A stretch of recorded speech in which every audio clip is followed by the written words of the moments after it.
back in Nashville. A reminder for you, today's game is being broadcast in Spanish. We're available using the SAP button on your television.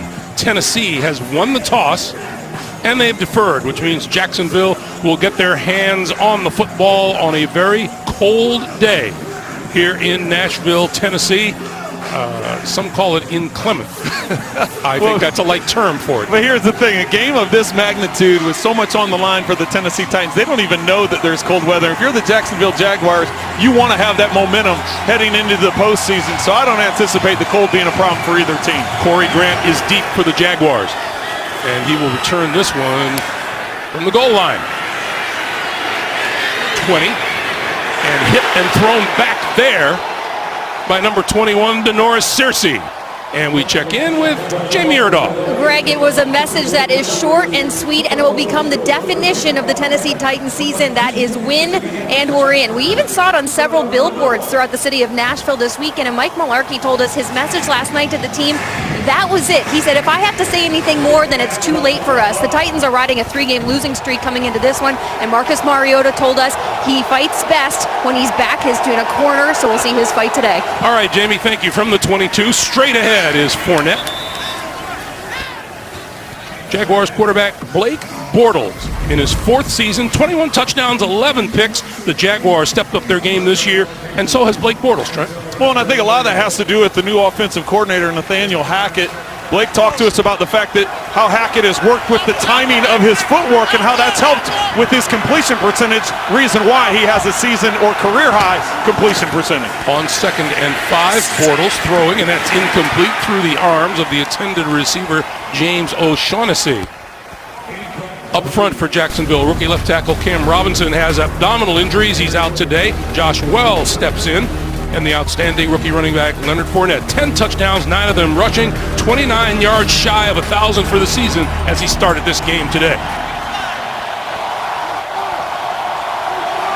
It is 3rd and 5. Tennessee Titans are one of the highest blitzing teams on 3rd down in the NFL. Bortles over the middle, and that is complete. Just across the 30, but not enough for a first down. Keelan Cole, the rookie, pulled it in. Well, and sure enough, the Titans brought pressure, this time rushing 5, coming off both edges, just finding a sit down over the middle, getting the tackle short of the sticks, forcing a punt. Brad Nortman will kick it away to Adoree Jackson, the rookie out of USC.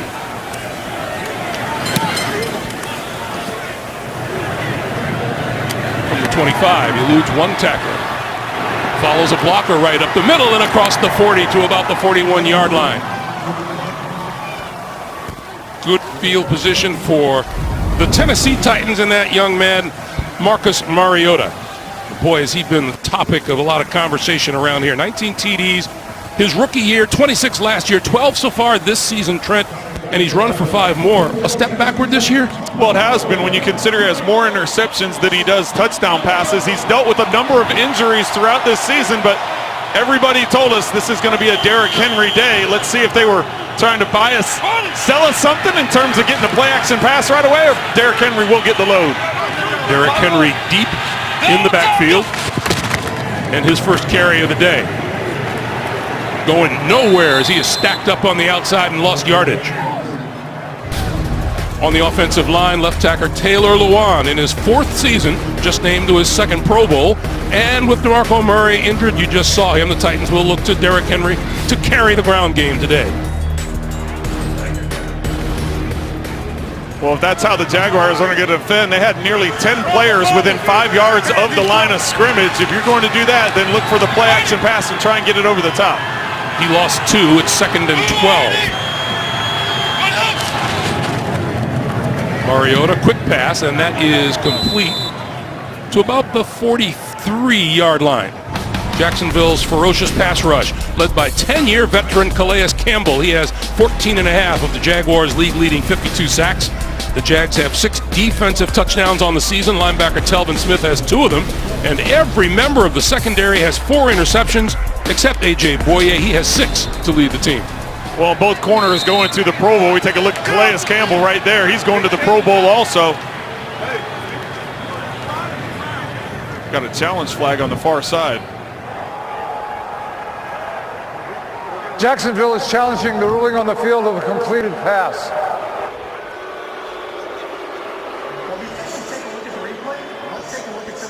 You know, this fits in perfectly with what Doug Marrone told us the way he's going to play this football game, because in question was whether or not he should be playing some of the guys he's playing since they have nothing to gain. Well, and the fact that he told us, listen, we're playing this game to win, and his first challenge is going to be a couple minutes into the first quarter on a 3-yard pass. So instead of 3rd and 7, it could be 3rd and, I guess it would have been a 5-yard pass, because what do you have, a 2-yard loss Derrick Henry did on first down. So could make it 3rd and 12 instead of 3rd and 7, but he's living up to what he told us yesterday. He said, listen, we're coming out playing to win. We're playing all the starters. The guys that are healthy are going to play. And with this first challenge, he's making that clear to his team. He said there was no argument about that among his staff, and certainly no argument about one Tom Coughlin, who went right along with it. And you know that's going to happen. Meanwhile, I don't see the ball on the ground here, do you?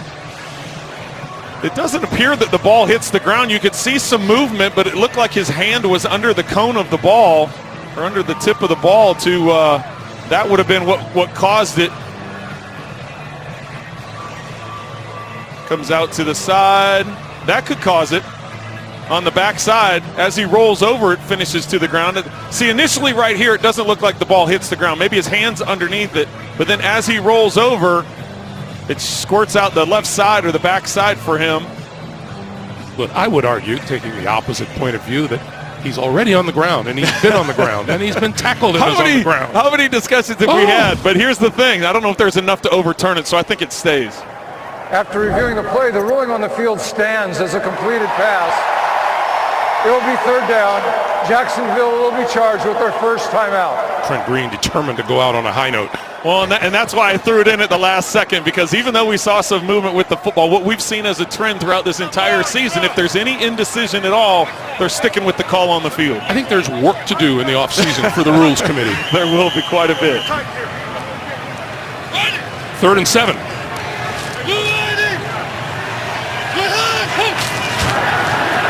Penalty markers fly, and Mariota goes down hard back at the 36-yard line, courtesy of A.J. Boye from his cornerback position. Malik Jackson in on the play as well. Let's Offside, get the call. defense number 97. In the neutral zone at the snap, 5-yard penalty will remain 3rd down. Malik Jackson will be right in the middle of your screen. You see he gets off to an early start, doesn't get back in time. It's a free play for Mariota. I thought maybe he was going to take a shot up the field, knowing that he had a free one. Instead, by the time he slid around in the pocket, took the sack, but now they have 3rd and short.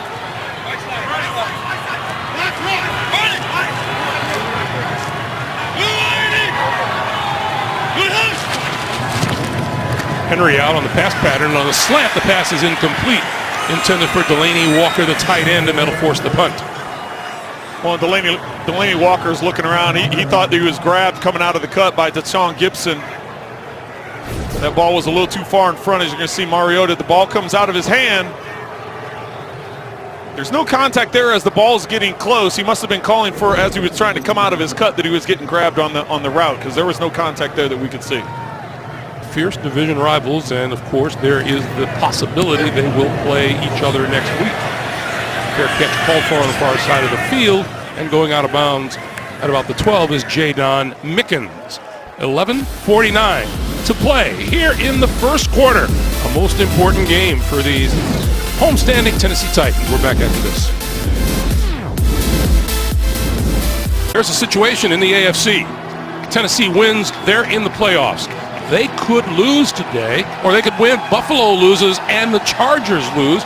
If they lose also, they're in. They also earn a 5 seed with a win and a Baltimore loss, and Baltimore trails Cincinnati by a touchdown. Buffalo is in the lead at Miami. Oakland and the Chargers are scoreless. Well, this game started off kind of how we thought it was going to. Defensive battle, both teams trying to establish the run, but both teams with a 3 and out. Jacksonville getting their second crack at it. This is Fournette. Not much up the middle. Titans 3-4 defense, number 99, Jarrell Casey, just named to his second Pro Bowl, 6 sacks in 13 career games against the Jags. The linebackers have more than half of Tennessee's 41 sacks. Derek Morgan leading the way with 7.5, and safety Kevin Byard out of Middle Tennessee State, 6 interceptions. That's tied for second most in the NFL. 2nd and 9. Bortles throwing, and that's complete across the 20 to the 25-yard line is the rookie Keelan Cole, who has really made a smashed appearance in this late season. Well, and that's because of the number of injuries the Jaguars have had in their receiving core. It started at the beginning of the season and has worked its way all the way through. Keelan Cole is, especially these last 3 weeks, has really come on for Blake Bortles. Fournette pulls his way to about the 30-yard line, and we get an NFL Today update all the way back to New York. Boomer, what you got? All right, Greg, how about the Cincinnati Bengals open up with a 8-play, 78-yard drive. Tyler Kroft, 1-yard touchdown reception from Andy Dalton. Bengals take a lead 7-0. Remember, in week 1, the Baltimore Ravens shut the Bengals out in Cincinnati. Bengals on top. Back to you, Greg. All right, Boomer, thank you. A lot of emotion playing for the Bengals there. They're playing for Marvin Lewis. His final game as the head coach of the Bengals. Bortles on the move, trying to direct traffic, and then throws on the sideline. And that is incomplete, intended for D.D. Westbrook, the rookie out of Oklahoma. You know, just a minute ago, you introduced the defense, Greg. You talked about the fact they have 41 sacks, which is 5th most in the NFL, and Derek Morgan with those 7.5 sacks. So that tells you their leading sacker has 7.5, and they have 41 as a team. They like bringing pressure from many different areas. Dick LeBeau, the defensive coordinator, known for his zone blitzing, bringing pressure, whether it be safeties, linebackers, different combinations of twists and stunts up front. Look for them to apply pressure a number of different ways today. 3rd and 5.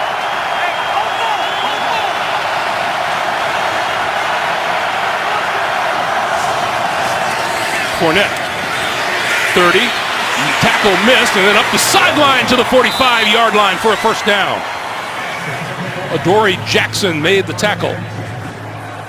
Well, and Jonathan Cyprien, the safety, spent a lot of time his first 4 years with the Jacksonville Jaguars. He comes up, has a chance to make that tackle short of the sticks. He goes for his feet and misses. Watch as he comes up, he tries to swipe his legs, and he misses them. Fournette is able to get up the sideline and get the first down. So now from their own 45, Jacksonville. They set up the screen. This is T.J. Yeldon, and it goes nowhere. He's brought down at the 43-yard line. Well, Avery Williamson and Wesley Woodyard, the 2 inside linebackers, those 2, they're flying all over the place. When you consider the number of tackles these guys have, they're going, not only are they having to cover the tight ends, get the running backs out of the backfield, it's been tremendous the type of season they've had and the way they work in this system. 2nd and 12.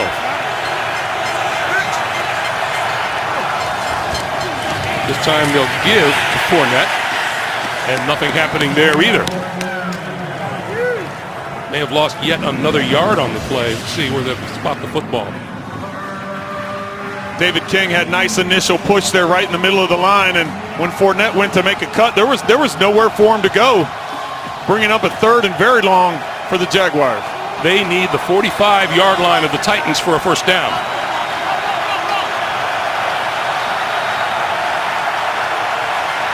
Well, both corners have close to a 10-yard cushion. Here come the Titans after Bortles. Got rid of it, down the middle, incomplete. Intended for Westbrook. Well, that was a little surprising to me. I mentioned both corners being off as much as they were, but on an in-breaking route, you would think there was going to be a safety somewhere there. The safeties were back even further.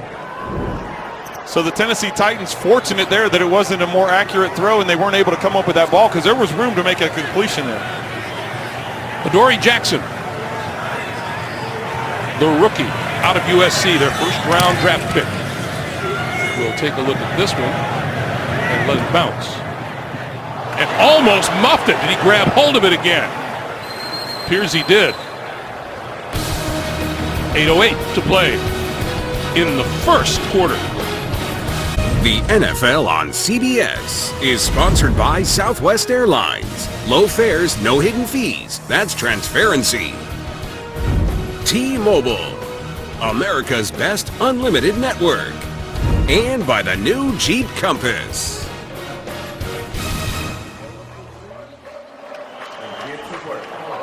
Glimpses of Bicentennial Mall here in Nashville. They get ready to bring in the new year tonight.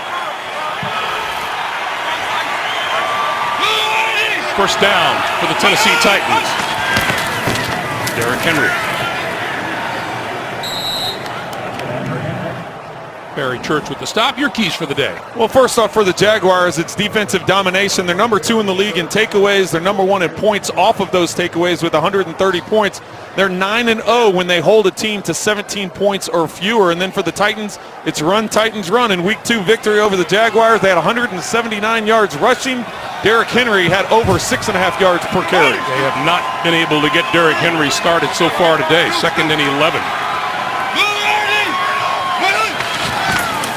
Try it again.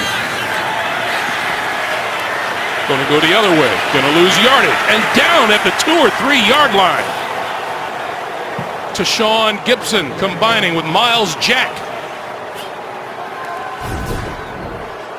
Outside contain. He's just getting up the field. Derrick Henry's going to try getting to the outside. There's nowhere to go as he bounces it back. Now with negative 15 yards rushing on 3 carries. Miles Jack is the one that keeps that outside containment.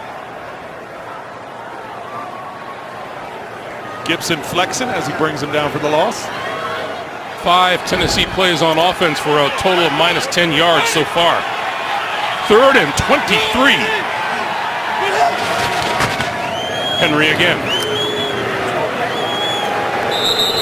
And the ground game is going to have to be better than that if the Titans are going to prevail this afternoon.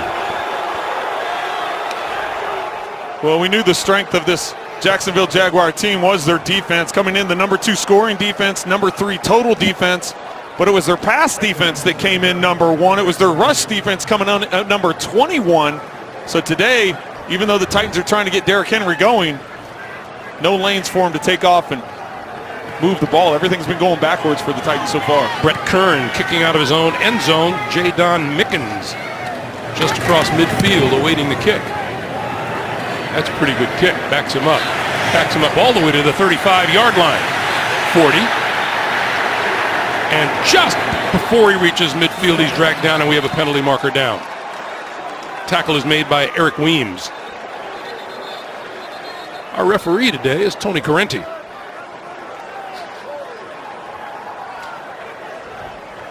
Probably get his vote for a quick game today. During the return of the kick, illegal block in the back, receiving team number 23, 10-yard penalty, first down.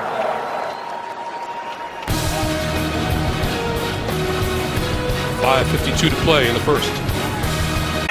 5:52 to play here in the first. And Bortles with the give to Fournette. Fournette up the middle. To the 35, a pickup of 8. You saw Coach Doug Marrone on the sideline, and we've discussed not just this team, but there are others that are firmly in the corner of playing their regulars, and yet look at some of the people who sat out today. Some noteworthy names as Fournette looks for the first down and doesn't get it. Well, the Jaguars trying to get a quick snap there to catch the Titans off guard on defense. But when talking about playing it safe, Doug Marrone spoke to us. He said, listen, I told these guys right away, we're playing to win this thing. I know we weren't real happy about the performance against San Francisco, so we brought that up yesterday to him. We said, would it have mattered if you won that game? And he said, no, it wouldn't have. This is how we do. We've sold it from the very beginning that we want to win football games, and we've sent a consistent message. And I know as a player, when I was playing, you want to play games. And getting that, sitting on the bench and waiting that extra week, I wasn't a big fan of it. I like playing. Quick pass to the outside, and that is complete to Mercedes Lewis, the tight end, and that appears to be enough for the first down. A little pushing and shoving on the far side. Well, and that's Jonathan Cyprien that made the tackle on Mercedes Lewis, the ex-Jacksonville Jaguar. Those two were teammates for 4 years, so a little closer teammates, ex-teammates now, right? A little handful. Not only did Cyprien play for his first 4 years for Jacksonville, but even in our conversation with Jalen Ramsey last night. He just referred to Cyprian as the guy who used to be here. The guy that used to be in the middle, used to be at safety. So I know Cyprian, he was injured, had a hamstring injury in week 2, so wasn't able to play in this game earlier this season, so was very anxious and looking forward to it. First down for Bortles and the Jaguars. Fournette to about the 44, and we check in with Jamie. Well, Greg, speaking of Jalen Ramsey and the conversations we had with Doug Marrone last night about playing all his guys, he referenced back to a conversation he had with Ramsey earlier this season about maybe taking him out in the fourth quarter of a game. Ramsey said, I refuse. If anybody else from my unit goes back out there, I am going out there. Coach Marrone said he almost had to threaten the player to get him off the field just to keep his safety, but it really speaks to the drive this team has to play together. Yeah, Jamie, Doug Marrone said you can't get any of them to come off the field. That is Fournette, and he is stopped by Avery Williamson with help. Well, and just to piggyback Jamie's story there, it was funny because he said, you know, if you're not taking the other guys off the field, then I'm going back out on the field, and then we're going to have 12 men on the field, and then there's going to be a penalty. He goes, we'll get back-to-back penalties for 12 men on the field. I'm gonna have to fine you for conduct detrimental. He goes, it never got to that point, but that's just the type of passion that his players have for each other and wanting to be in the game. Actually, Coach Marrone just said, and it becomes a whole mess. 3rd and 4. Bortles stepping up and throwing it away. Overthrew his intended receiver, Keelan Cole, but it wasn't close, and they'll kick. Great protection by the Jaguars that time. Tremendous amount of space in the pocket for Bortles to work through his progressions. Gets all the way to the backside of his read, just past the outstretched hands of Cole. On the sideline. That's why Lewis was so mad. He's getting his ankle taped up. Got a little extra twist in there by Cyprian, so getting that addressed now. Adoree Jackson deep. High punt. Fair catch called for and made by Jackson at about the 16-yard line.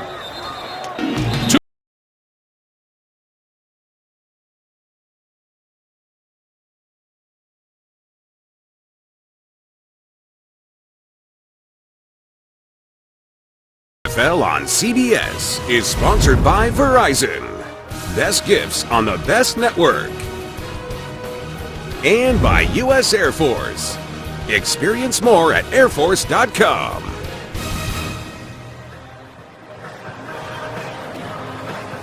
Those win and in messages all over town and in the airport. And meanwhile, here's the situation. Cincinnati still up on Baltimore. Buffalo still up on the Miami Dolphins.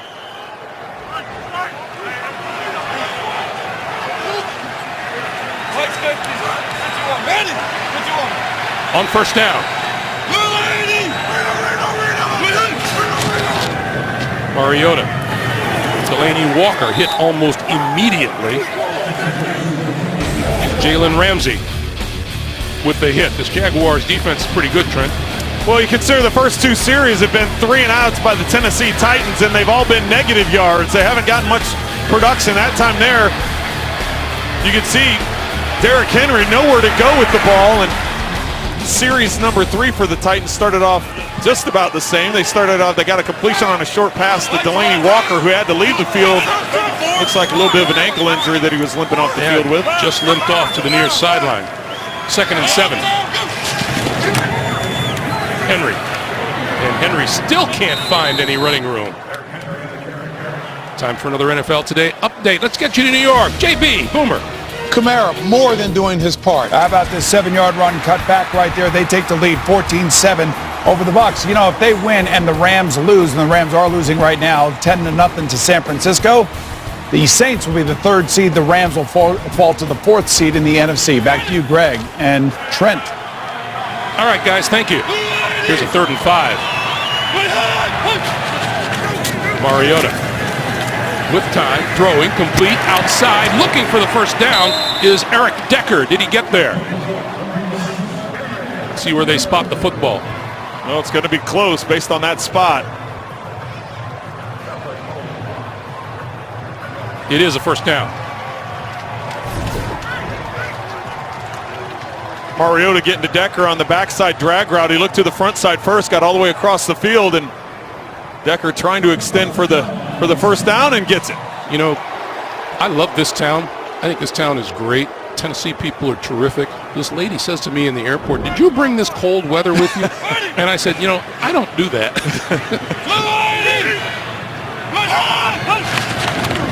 Derrick Henry, little bit of a hole, but then plugged in a hurry. At about the 32. Did you tell her you would have gladly brought your 80-degree weather from Fort Lauderdale that you left? I got off the plane and I wondered if did we land in the right town? She's not dressed for 80-degree weather. She's not dressed for 80-degree weather. The Titans finally got something going offensively. Got the first down by Decker that time. They got the pile moving to get some positive yards in the running game. So they finally get to positive yards. They've got 1 total yard after those first 2 series of being negative yards. 2nd and 6 now.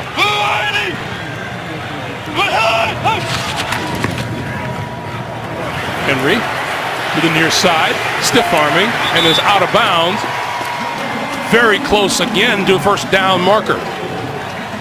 Miles Jack shoved him out of bounds. Well, and this is the thing that when you watch film over and over, Derrick Henry likes to bounce it to the outside when he gets the opportunity. End of 1, no score. First quarter numbers, those 11 total yards constitute Tennessee's worst first quarter of the season. Meanwhile, Delaney Walker is back onto the field at tight end for Tennessee. First down, Tennessee, as we start the second quarter. Play fake to Henry. Mariota going to get buried at the 34-yard line. Marcel Darius with yet another sack for, as they are fondly known in Florida, the Saxonville Jaguars. Well, on first down, you're waiting for a play-action pass to take place, and after running the ball, all of the other first downs combined, they finally decide to get to one and go with a deep route by Rashard Matthews, and just not enough time to push it that far up the field as the pocket collapses around Mariota. Loss of 4, 2nd and 14.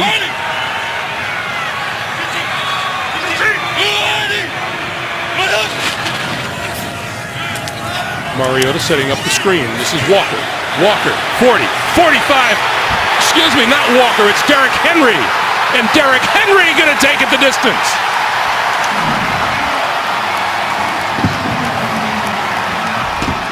Well, and that was perfectly set up by Mariota. On first down, they tried getting the play action pass and getting it down the field, and the pocket just wasn't there. Second down, you realize that there's going to be pressure up the field. They're going to come in here and sneak out to the outside. You get the lineman out in front of space. You're running the screen pass. This is a play that the Jaguars are susceptible to because they like to get up the field.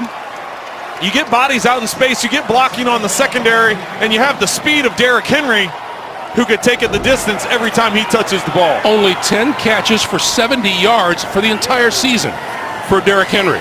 That one good for 66 in the touchdown. He just doubled his receiving yards then. Blocked. Bouncing around. Well, and this can be 2 points. And he is going to be brought down. Aaron Colvin. We'll see who got the block. But this is Derrick Henry, who can stretch it out when he gets an open field in front of him. 66 yards, but the extra point attempt doesn't work.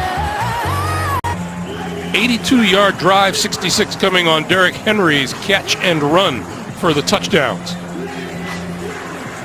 Seated there next to your old buddy, Sylvester Croom. Sylvester Croom, longtime great running back coach, head coach in college. This is Corey Grant from the 1. And Grant cut down before he gets to the 20-yard line. Let's go back to that TD. Well, it's set up by the lineman. Quentin Spain, the guard, he's going to get out here in space, and Ben Jones, the center, he gets out, and eventually Josh Klein on the backside will get out. But it's about, when you're looking at Derrick Henry, as he sneaks over to the side, it's the patience that Mariota has after the play fake, keeps his eyes front side, he gets to the backside, and as I said, especially with Spain and Jones, they get out in front, get a body on a body, and then Derrick Henry, even though he's 235, you get him in the open field, he's going to be tough to catch. So now Jacksonville from its own 19. Portal. Whip time, throwing this side of the field, and the scoop is made by Keelan Cole at about the 34-yard line. That's a tough grab in good weather. That's a tremendous catch. To be able to go down and get that, dig it up off the ground, you can see the Jaguars getting to the line quickly, trying to get a snap so it doesn't get challenged. Mularkey threw it, though, right before the snap. I was watching him the whole time. He's right by the official, and before the ball could get snapped, dropped that red flag at his feet.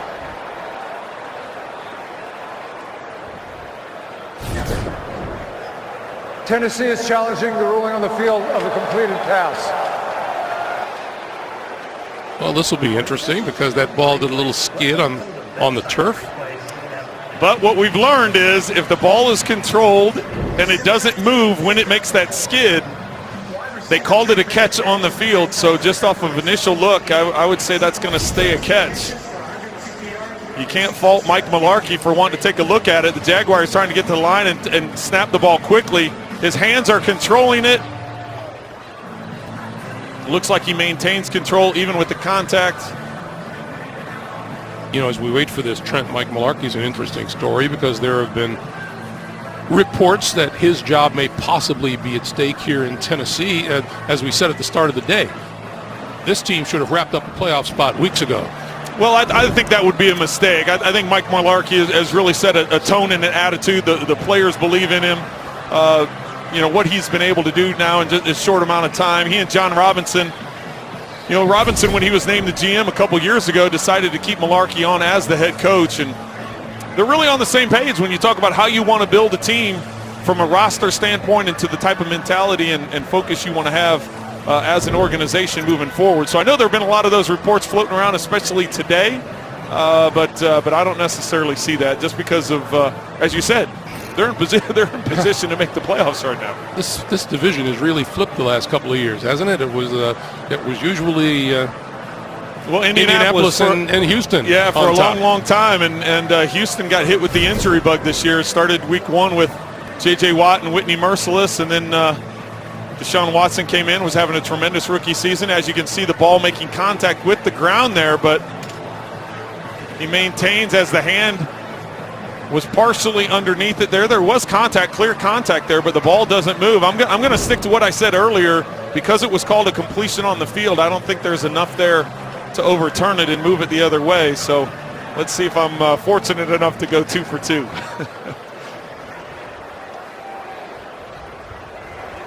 After review, the ruling on the field of a completed pass will stand.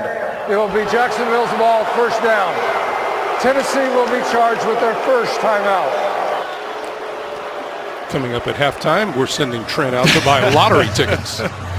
Well, Tony Corrente, it's important to remember the way he said it. He said the call on the field stands. He didn't say the call on the field is confirmed.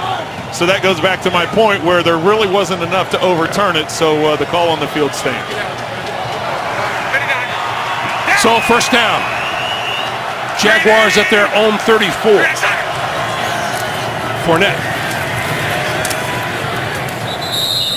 who, when we spoke with him last night, it strikes you just as delightful a young man as we've seen come into the NFL in a while. Well, it was delightful because of the way he held, the way he controlled the room. Right, he was fun with us. He was charismatic. He had a great personality about it. He was open when we said, "Did you hit that rookie wall?" And he said, "Yeah, about week 5." Portal. Incomplete. Intended for D.D. Westbrook, broken up by Adoree Jackson. Once again, back to New York. Oakland would like to close out with a win. Boy, a healthy Amari Cooper makes a difference. Last week against Philadelphia, over 60 yards through the air for a touchdown. Today, 87 yards right through the seam of the Los Angeles Chargers secondary, 87 yards. They tie it up at 7. What a throw by Derek Carr. Don't you think so, Trent?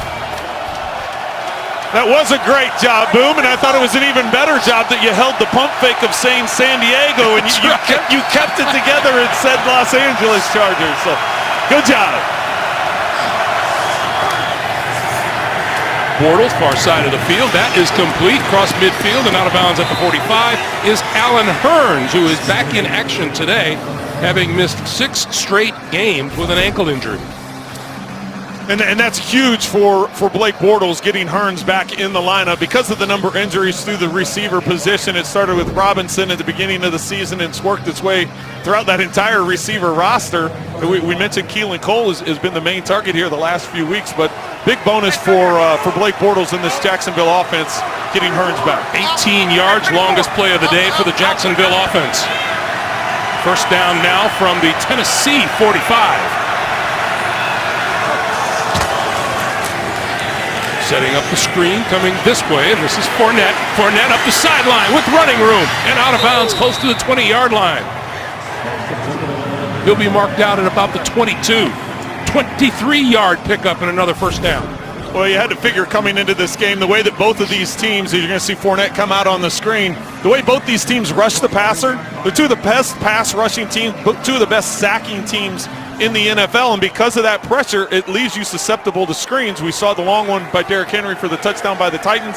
This time Fournette gets him down near the 20-yard line. Fournette takes a breather. T.J. Yeldon is into the backfield. Down! Grenade! And this is Yeldon. Goes airborne for about 2 yards to the 20. You generally don't see running backs go airborne on 1st and 10, right in the middle of the line. And way outside of the red zone. That unique, but he got some positive yards out of it.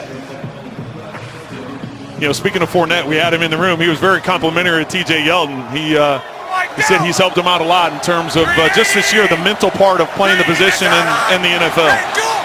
Leonard Fournette now 1,000 yards rushing.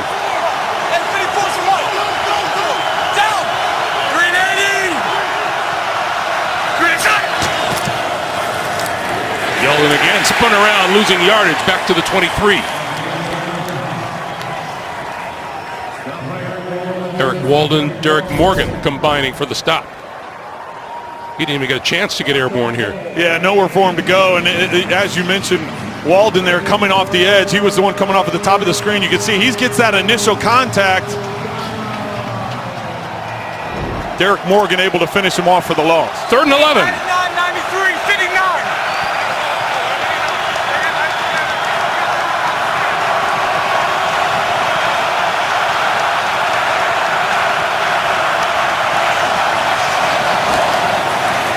Bortles, incomplete. Just inside the 20-yard line. Intended for Hearns. Well, it looks like maybe Reed was there a little bit early on top of his back. Hearns making the cut to the inside, and Reed jumping over the top of him. Jacksonville looking for the call, no call made. Now they settle for a field goal attempt. Josh Lambo, 18 of 19 in the field goal department, along a 56 on the season. This one from 41. On its way. Right down the middle. And Jacksonville is on the board. 10:14 to play in the first half. 6-3 Titans. The NFL on CBS is sponsored by the 2018 Ford F-150. It doesn't just raise the bar, it is the bar. New York Life. With the right guidance, everyone can be good at life. And by ExxonMobil.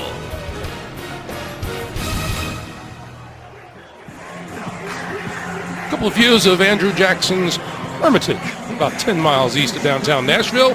Jackson, the 7th president of the United States, in office from 1829 to 1837.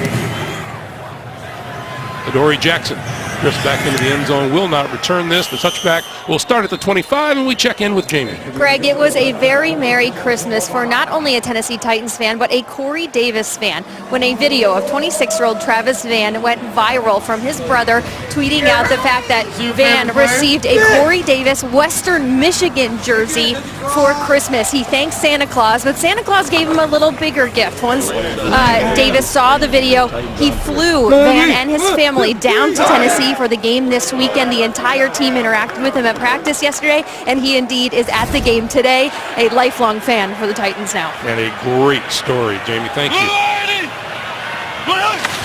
From the 25, Henry Henry, but a hole up the middle and out across the 35 to about the 38 or the 37, a first down. Was Leslie Boyer with the stop. There is Corey Davis, of whom we were just speaking. Well, and that's the one thing we talked to Jalen Ramsey with Jacksonville. We said if they can get the running game going, they being the Titans, if the Titans can get the running game going, we need to stop Derrick Henry. If they get that going, all of a sudden that's when the play action pass comes into play because we're going to have to put our safeties closer to the line of scrimmage.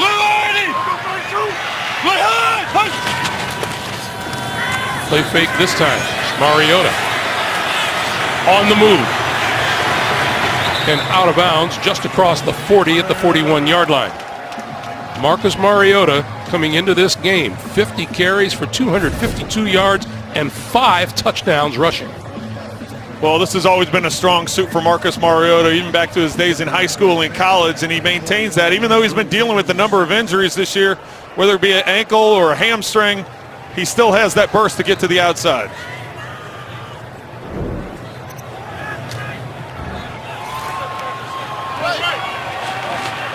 Mariota in his 3rd season out of Oregon.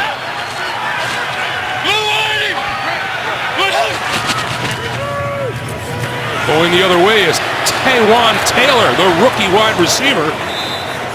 And he is met with force on the far side of the field by Telvin Smith.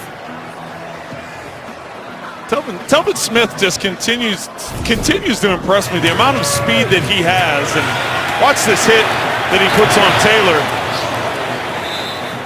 Telvin Smith, that was on that side of the field. The previous play, he started off on that side of the field. He was the one that ran Marcus Mariota out of bounds on this near sideline. So his speed is a tremendous factor for this Jacksonville defense.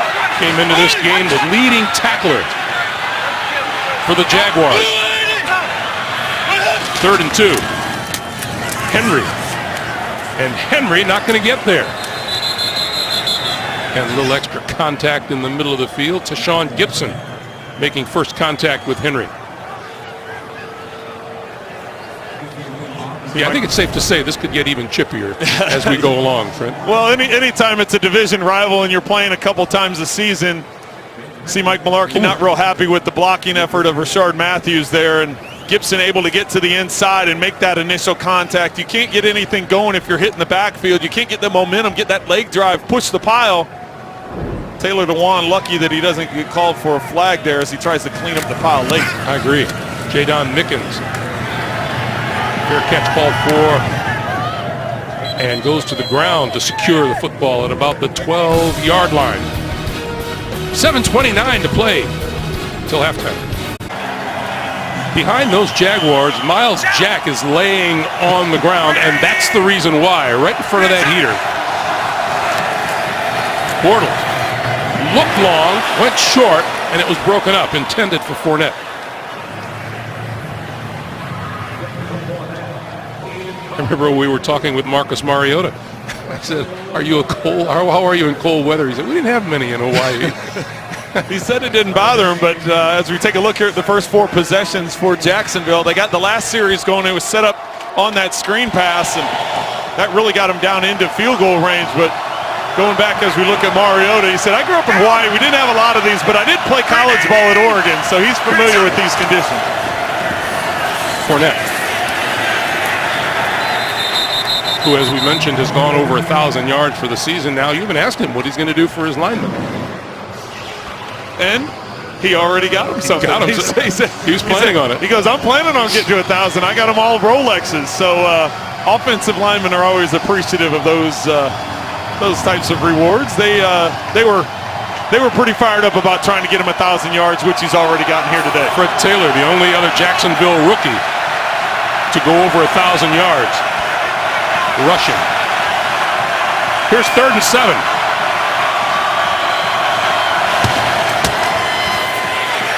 Bortles over the middle, and wide open at the 20-yard line is Fournette, and Fournette with a first down across the 25 to the 28.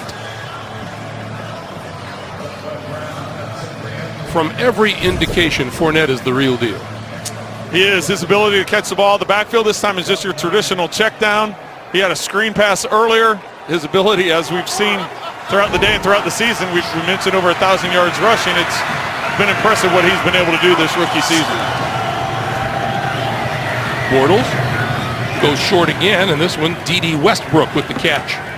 And is about a yard short. I also thought it was interesting when Fournette says he sometimes alters the conversation when he's talking with the older players on the team. Well, you have to remember his age. You know, he's still a young guy.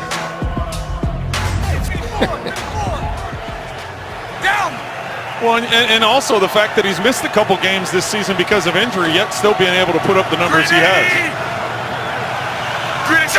2nd and 1, and Fournette will get it and a little bit more. Busts it out to the 45. So it's a first down, and once again we check in New York for an NFL Today update. Hey, a first with Jameis. That's right, his first rushing touchdown of the year right here. He's going to reach the ball out, break the plan of the goal line. They scored the touchdown, but they missed the extra point. No pump fake, no play action fake, no fake at all, Trent. New Orleans leads 14-13. I like it. This is T.J. Yeldon around the left side. Is every quarterback a critic? Every single quarterback. It's because quarterbacks are aware. You're aware of everything, right? That's what your job has always been. Yes, you're paying attention to a lot of things. Pick up a 4, 2nd and 6, and we hit 4:45 to play for the first half. Jacksonville with 8 first downs now. Tennessee with 4. Yeldon to midfield and beyond by a yard. And Avery Williamson with the stop.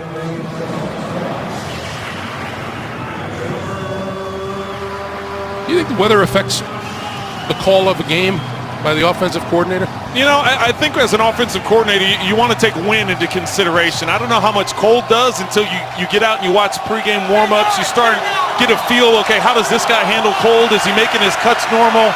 Is it affecting the quarterback? I think that has something to do with it. And then you have to see how the game goes along, and if you pick something up, then it could have a decision. But I think initially you go in making your normal call. 3rd and 4, that pass to the outside incomplete as Bortles went down in the backfield and gets up limping a little bit. Well, Brian Arakpo puts pressure on him, and the reason why Bortles is limping and gets hit right on that left knee, Arakpo coming off the edge at the top of your screen on the left side. Bortles can't step into the throw, and you may ask, why isn't there a penalty for going low on a quarterback? That's because he was blocked down low. There was contact by the offensive tackle. And that's Josh Wells, who is filling in for the injured Cam Robinson, and this is going to be down at about the 5-yard line.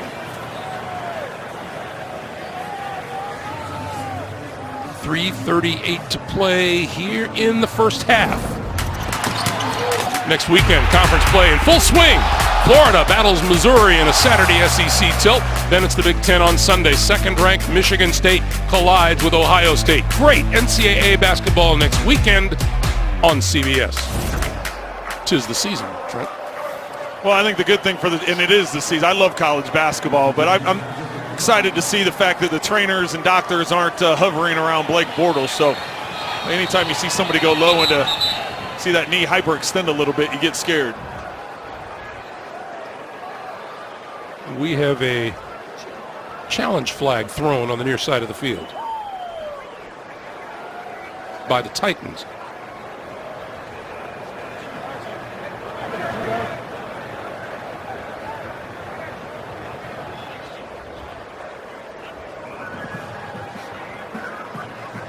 And they'll talk about it before we hear about it.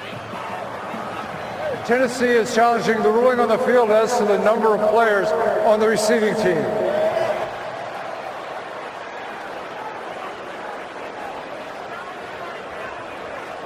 Well, it wouldn't be the receiving team because they're the receiving. They're the receiving team, so.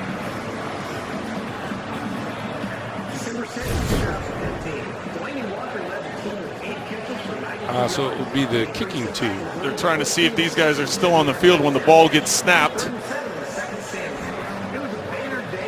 They are still on the field, right? They're both on the field. So it would be 13.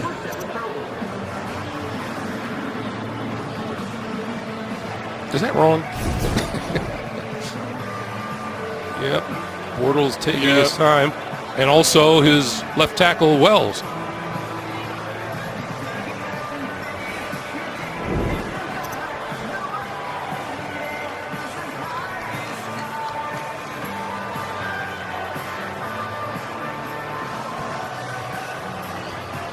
Well, it looks like they're going to be correct on this one. That would be their second challenge, but since they got this one right,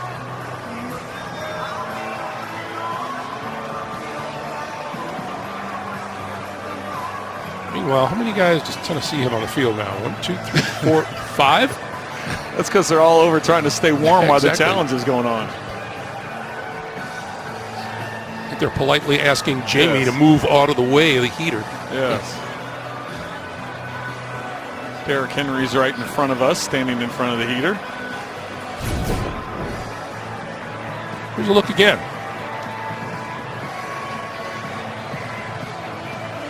Two players on the field on the far side for Jacksonville. Two guys on the field still.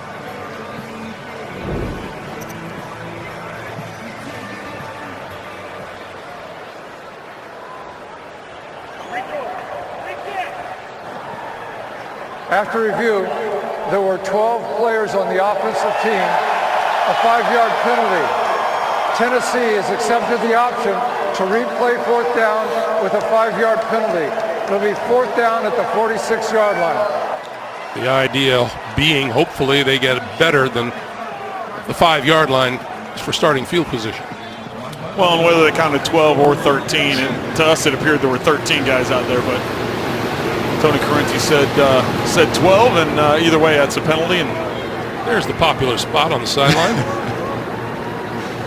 an elbow room. How about the Titans as that challenge was being done? The 5 guys that stayed on the field were the offensive linemen. They didn't want to run over and get in front of the heater. They stayed out there while the rest came over to the side. So Now we have another whistle. they're saying the ball needs to be moved back even more.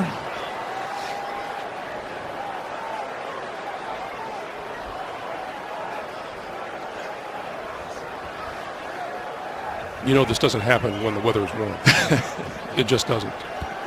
It just seems like it goes quicker when it's warm, right? The concern was about the measurement of the penalty, which is correct, putting the ball on the 46-yard line. Fourth down. So we'll try it again, once again. Brad Nortman kicking to Adoree Jackson. And this one will sail to the 5 and into the end zone for the touchback.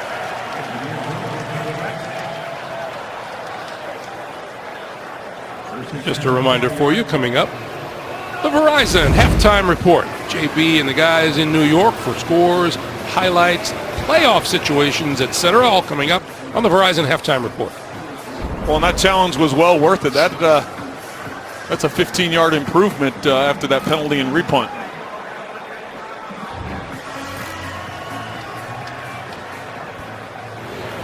Admire those guys out there in the short sleeves, Trent?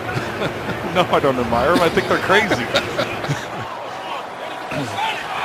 I always wore long sleeves. I wanted to keep the wind off of me, but I didn't believe in the bundling up thing. But yeah, those guys are crazy.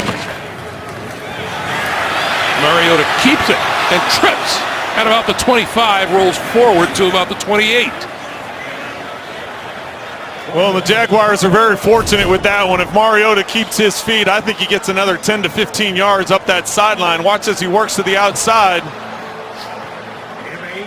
Looks like he would have had a nice lane for another 10 or 15 yards at least. Instead, it's an 8-yard pickup, 2nd and 2, and we're under 3 minutes to play in the first half.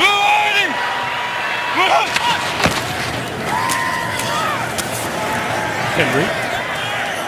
And right at the first down marker at the 30-yard line. We'll see if where they spot the ball. Marcel Darius. Well, it's going to be short. It's not touching that white line. That's what they have to get to because of the touchback. You know, it's right at the edge of that 30-yard line. It's about a half yard, maybe even a foot short. So we'll see if Tennessee bulks up that offensive line. Everybody's been pretty conservative so far today. Well, they have been. We kind of expect that from these two offenses, the way the teams work. They want to take care of the football. This time the Titans have an extra lineman in, Dennis Kelly, over on that right side playing the extra tight end.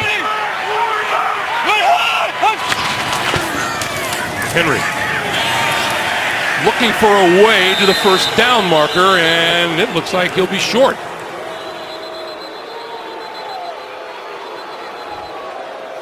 .159 on the clock. We get the 2-minute warning. 6-3 Titans. The NFL on CBS is sponsored by Domino's. Order online at Domino's.com. And by Tostitos. Tostitos gives back to Salvation Army. Shots of the Music City Bowl held here in Nissan Stadium on Friday. Northwestern beat Kentucky 24-23. Tennessee going for it. A 4th and 1.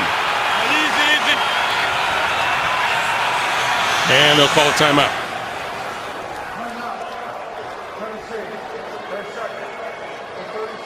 We'll take a break. Back in 30 seconds after this from Fidelity Investments. So now the punting unit is on the field. A change of plans. Ball loose. Penalty marker down. Covering inside the 25, and the 25-yard line is, let's see who. There is a penalty flag down, though. Yeah.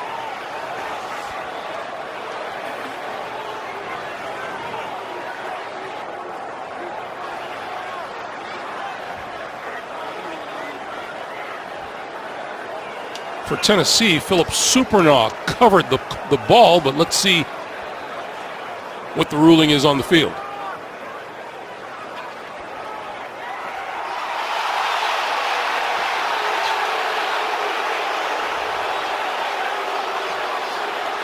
Titans are pointing at the board, which is showing the replay. And we'll look at it here. This is Mickens. Yeah, if you watch Mickens, he's not even going for the ball at the end. He's looking to make contact with the Titans to get that interference call.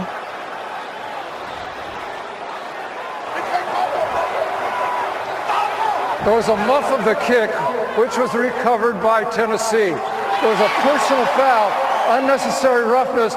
Jacksonville receiver signaled for a fair catch and then blocked.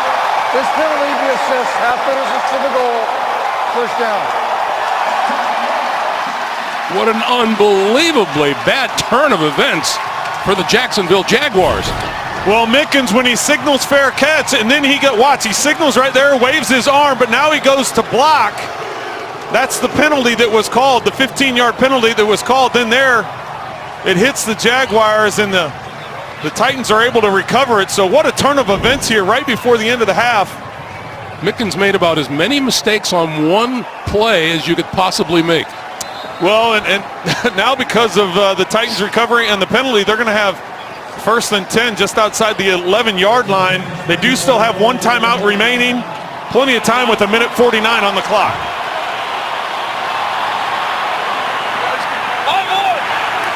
.149 on the clock.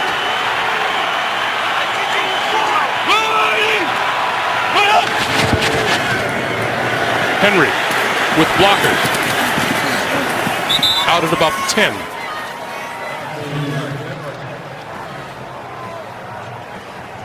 Telvin Smith, once again, just his speed is tremendous as he gets to the outside, and that's what prevents Henry from getting to the edge, is the speed of Smith getting to the outside to turn things back in. It looked for a minute there right when the pitch happened that he was going to have a chance to get down inside the 5-yard line, but that quickly left. 2nd and 8.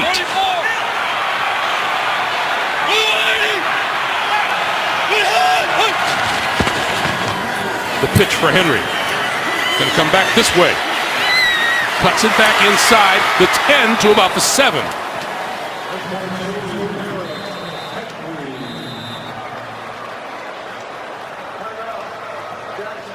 Minute and a half to play, and we'll be back in 30 seconds right after this. 1:31 to play. Tennessee at the 7 on 3rd and 6.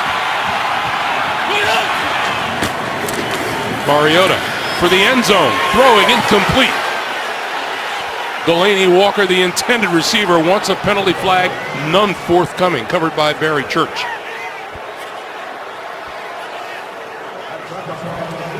Yeah, it looked like Church gets a hold of his waist and pulls him back. Watch Walker, 82, in the slot there. He's getting to the outside.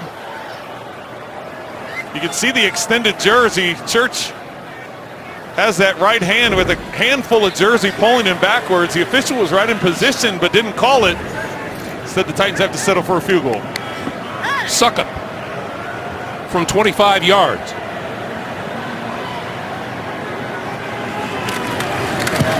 And the kick is good. So a minute 21 to play. And off the turnover by Jacksonville, Jadon Mickens in particular, Tennessee adds another 3 on the board.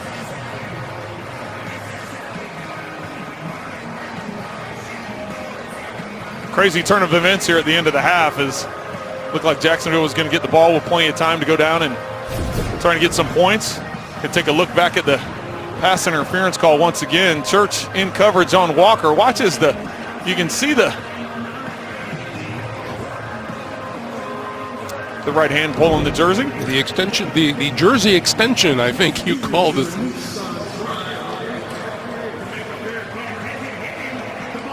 Maybe we're looking at the wrong things on replay. 9-3, Tennessee fighting for a playoff spot. But that was a great response by the Jaguar defense to come in, backs against your own goal line and force the Titans to a field goal. Corey Grant deep now. And this one will be returned. This is at the 7. Grant right up the middle. And right about to the spot that touchback would have brought them to. Once again, Tennessee clinching a wild card with a win today, or a Buffalo loss and a Charger loss. They can climb all the way to the number 5 seed with a win and a Baltimore loss. And Baltimore trailing the Bengals right now in the second quarter, 14-3. Chargers leading Oakland, Buffalo leading Miami.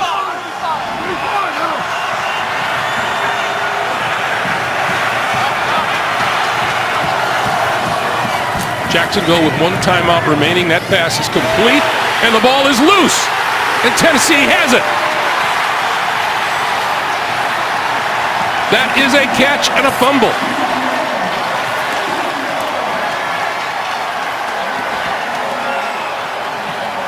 Jayon Brown comes up with the football. Well, on a crazy end of the half here, as the Jaguars are just trying to get a drive started. They just run an easy slant. Looks like he has possession of the ball. He takes a couple steps. Jackson in coverage, takes that right hand and punches the ball out. Recovery by the Titans gives them great field position. Once again, they still have 1 timeout and over a minute to go here in the first half. This has been an implosion by the Jaguars late in the first half. 1:07 on the clock. Well, all turnovers get reviewed, but they've called the officials over to take another look at it to get a closer look to see if he has full control and possession of the ball before Jackson knocks it out. Let's see if we can. Looked like there is an initial bobble there, but then he tucks it away. I count about 4 or 5 steps.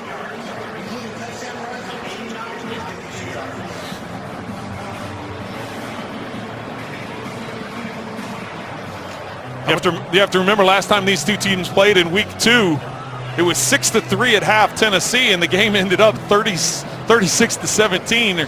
It's a pretty lopsided game when it comes to, or 37-16 as the Titans won it. Ended up, they created 3 takeaways. That's what caused a big separation in the second half. After review, the ruling of a catch and fumble with a Tennessee recovery stands. First down. So the challenge once again falls to the Jacksonville Jaguars defense to try and hold the Tennessee Titans to just a field goal attempt.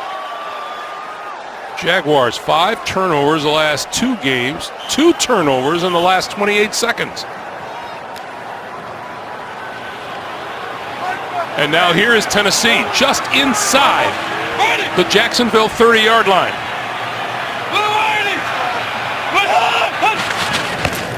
Straight drop from Mariota. Down the sideline, incomplete. Miscommunication.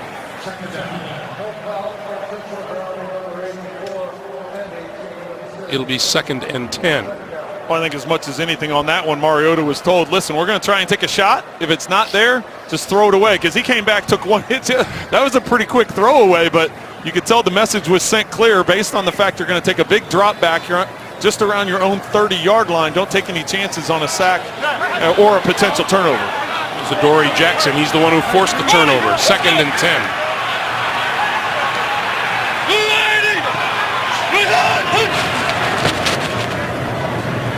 Mariota right over the middle, and the completion is to Jonnu Smith, his first catch of the day, the rookie tight end out of Florida International. And we have 50 seconds and counting for the first half. We've seen that trend of the tight end screen. We've seen that here the last few weeks. It's become a hot thing to have a guy in motion. You pump fake to him on the swing behind the line of scrimmage, then you sneak the running back out to the flat, act like you're setting a screen to the outside, but instead run that slip screen to the inside. The Jacksonville Jaguars were all over it, limiting the Titans to just a short game. 3rd and 8. I need to go rocket 50. Rocket 50.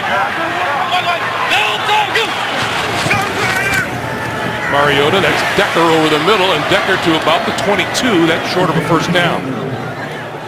10 seconds, and Tennessee will let the clock wind down before they attempt a field goal. They call timeout and stop the clock with 3 seconds to play. And a reminder for you, coming up, Verizon halftime report. JB and the gang, scores, highlights, playoff picture, all coming up on the Verizon halftime report. Did you ever scoreboard watch when you were an active player? You know, you try not to, and you say as much as you don't want to. You wouldn't search it out, but when all of a sudden they're saying, hey, let's take a look at the replays, and they got the video boards, and it's a timeout, and you're standing out on the field. So even though you tried to keep that focus, anytime there was a big announcement. Now, I wouldn't sit there and look at the bands and the little updates around the field, but if all of a sudden the huge scoreboard has or if there's has some highlights or updates or cheers, you're trying to figure out what goes on. Ryan Suckup, good from 25. This one will be from 39.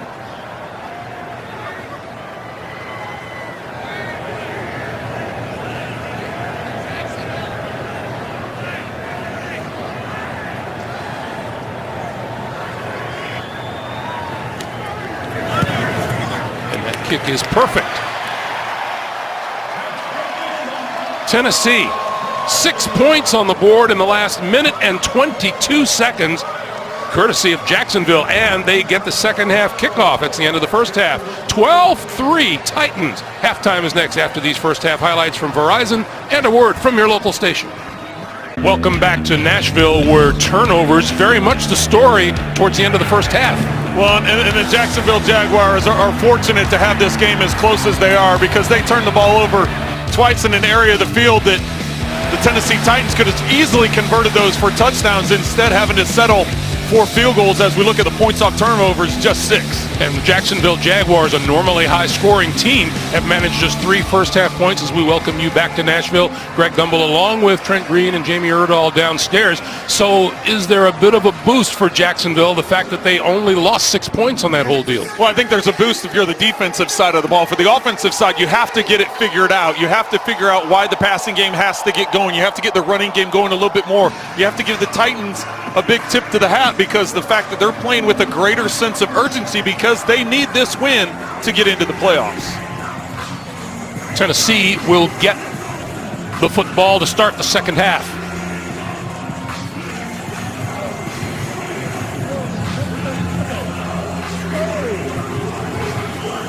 History usually bears it out. You got to do a better job when you get the football handed to you on the pooch kick. Grabbed by the Titans at about the 31-yard line, and let's go to Jamie. Greg, thanks. I caught up with both coaches coming out of the half. Start with Mike Mularkey. In terms of Derrick Henry having some challenges at the line of scrimmage breaking through, he said it's because the Jaguars defense is bringing a safety up, and sometimes there's just too many guys for him to get to the second level. As far as the Jaguars go, ago, Doug Marrone was frustrated with some of those drops, especially in those turnover situations, but he said it wasn't attributed to the cold. He said they're just not making the plays. Yeah, Doug Marrone did not look like the happiest camper in the stadium during the first half. Thank you, Jamie. And they'll start with Mariota keeping the football and goes down at about the 37-yard line.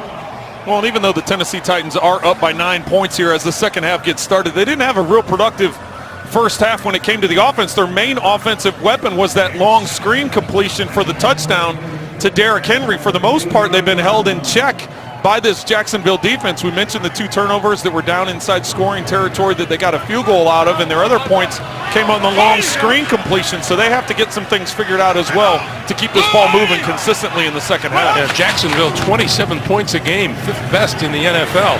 This one to the outside, and this is Henry, and penalty marker is down.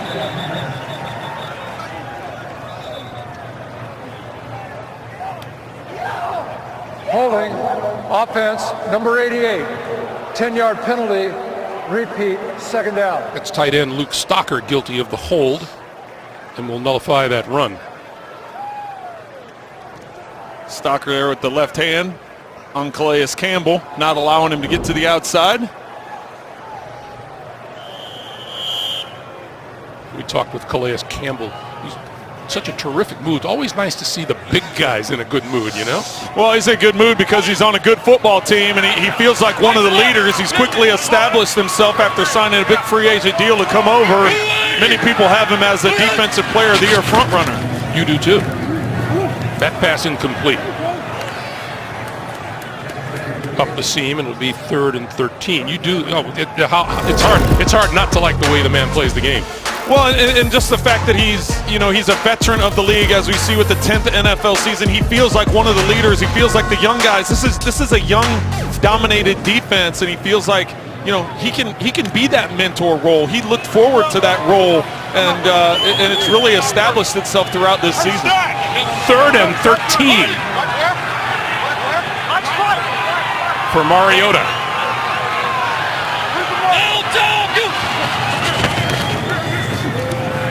Has time, pulls it down now, throws over the middle and incomplete at the 45-yard line. Pass intended for Rishard Matthews.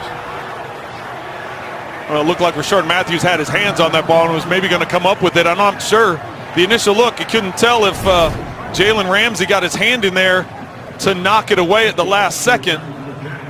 But Matthews has good separation in the middle of the field. The ball just comes in a little bit low.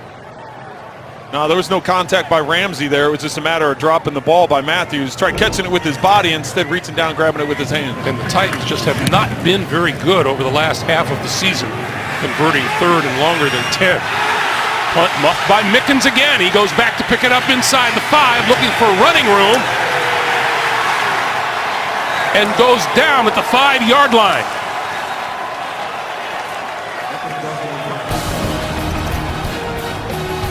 Let's just say this hasn't been Jadon Mickens' day. Here in Nashville, Central Time, we're coming up on about 5:15. Jacksonville has run one offensive play since the 4:36 p.m. mark here in Tennessee.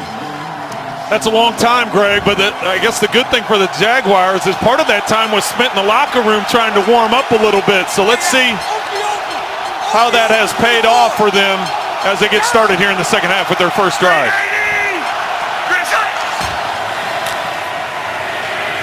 Fournette plows his way out to about the 8, maybe the 9-yard line. Their last 3 touches prior to that play, Jacksonville had a muffed punt, a lost fumble, and then recovered a muffed punt.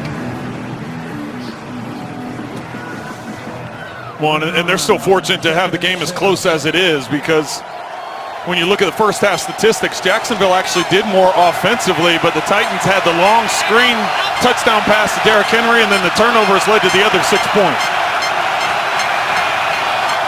On 2nd and 6, this is Fournette again, and he'll be fortunate if he makes it back to the line of scrimmage on that one.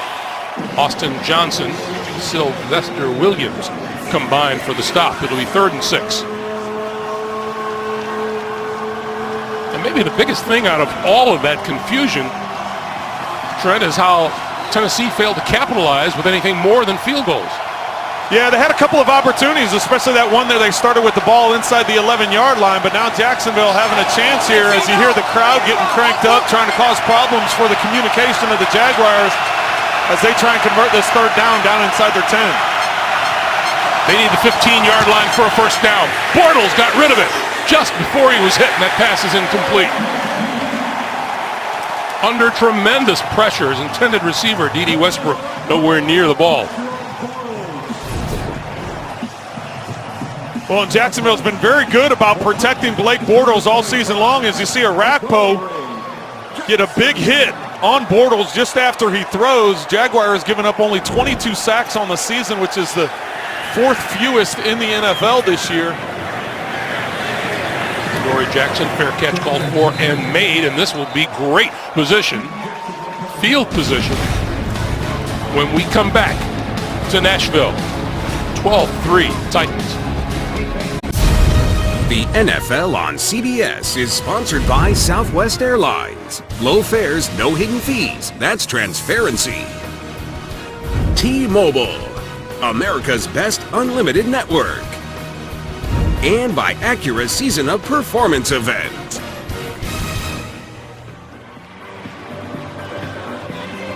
That's our wacky core group of technicians on our crew, every one of them certifiable.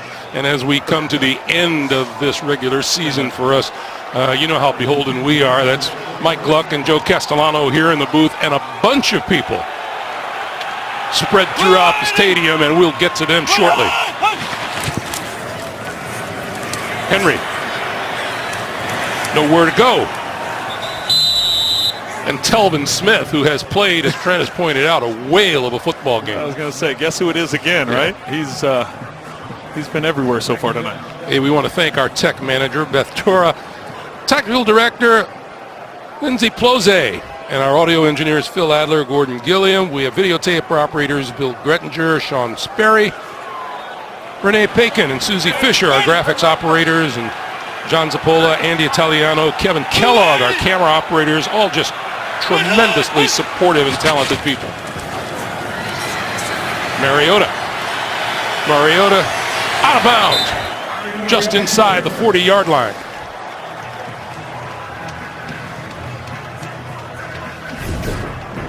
His ability with his legs is a difference maker for him at quarterback. He struggled at times with consistency throwing the football from the pocket, but you could see he worked through about 3 different progressions there. He got to the backside, and as I said, a difference maker is his burst. Able to pick up yardage when there was nothing there to gain. 3rd and 6. That right there was Mike Malarkey talking to Steve Hoffman, the special teams coordinator, trying to decide how many more yards they need if they have to try a field goal. Mariota now throws, and Decker with the diving catch at the 30-yard line. Only the 5th first down of the day for the Tennessee Titans. Take another look to see if Eric Decker comes up with this one. It bobbles initially. I don't know if he had control. We couldn't see it if the ball hit the ground from that angle. See if we can take a look this way. Bobbles. Oh, he had that left arm underneath it. Never made contact with the ground. So first down at the 30-yard line. And this is Henry. 25, 20, inside the 20 to about the 17-yard line. 6'3", 247 pounds in his second season out of Alabama. Well, his side is one thing to use on the inside as he runs through tackles. It's his speed that we've seen tonight. And Corey Davis, 84, wide receiver, blocking on the outside. Very fortunate here as Church brings Henry down right on the back of Corey Davis's legs and comes off the field on his own. Looks like he's going to be all right.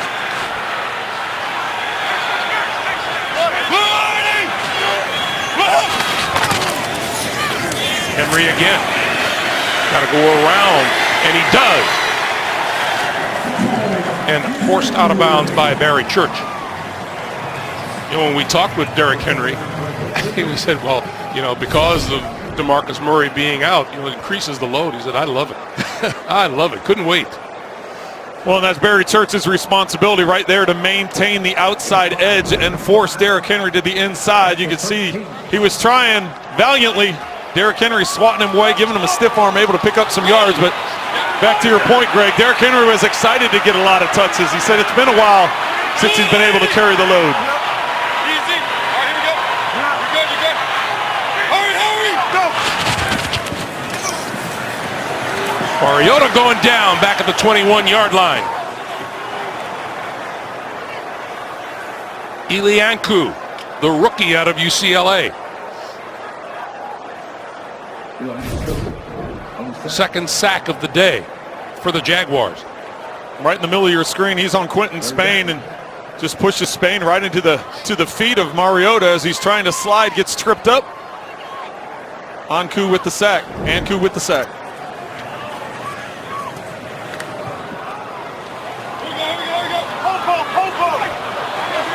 So a 3rd and 12.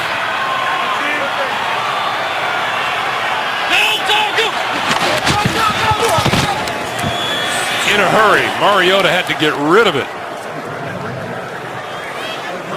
And that'll bring the field goal unit on. So once again, Tennessee in prime position to score touchdown, settles for field goal. Well, Jacksonville doesn't blitz very often because of the front four that they have and the consistency that they've been able to put pressure on the quarterback. At that time, they dial it up. They bring everybody, and Mariota recognizes that and throws the ball away to maintain the field position. 38 yards for Ryan Suckup, who has been good on 2 previously, from 25 and 39.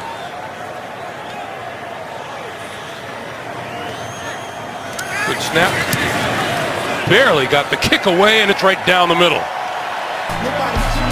7:42 to play in the 3rd. Tennessee 15-3. Tennessee in the lead, but boy, red zone offense is a problem, and you can make the argument, Brent, that they're keeping Jacksonville in this game. Well, and they have. When you consider where they've gotten the field position and not converting it for touchdowns, give a lot of credit to that Jacksonville defense. It's been impressive the way they've been with their backs against the goal line and keeping them out of the end zone. Corey Grant will not take this one out of the end zone. That will start from the 25. So let's take a look. Cincinnati maintaining a 1-touchdown lead on Baltimore. The Chargers in charge at home against the Raiders, and Buffalo shutting out Miami. And it's possible that Jacksonville could climb all the way to the number 5 seed. Yeah, Tennessee, rather, excuse me. Tennessee, not Jacksonville. Right, no, Tennessee could climb to the 5, and if Baltimore does lose, it creates an opening for Buffalo and potentially the Chargers as well. There's all kinds of scenarios. Bortles down the sideline, incomplete. Intended for D.D. Westbrook. If the scoreboard holds up now, then your wild card teams are Tennessee and Buffalo.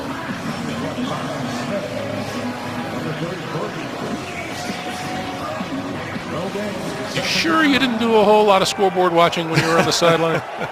No, you didn't. We had a crazy scenario in 2005 where we had to win against Jacksonville and have about 4 or 5 other things happened, and all those things did happen.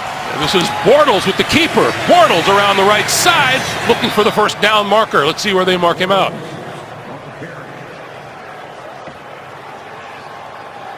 Looks like about a yard short.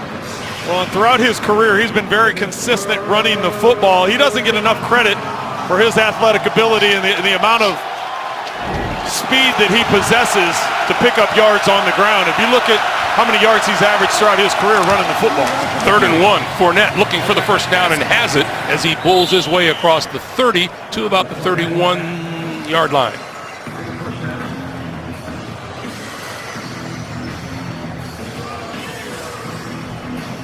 We've touched on it a few times, just the number of injuries that the Jacksonville Jaguars have had at the wide receiver position and how they've shuffled guys through the entire time, adding guys off practice squad. Those guys get hurt, bring in new guys that continue to move it around, and that's caused some of the inconsistency in the passing game. Bortles steps up, throws over the middle, and that's a good throw at midfield, caught by Allen Hurns.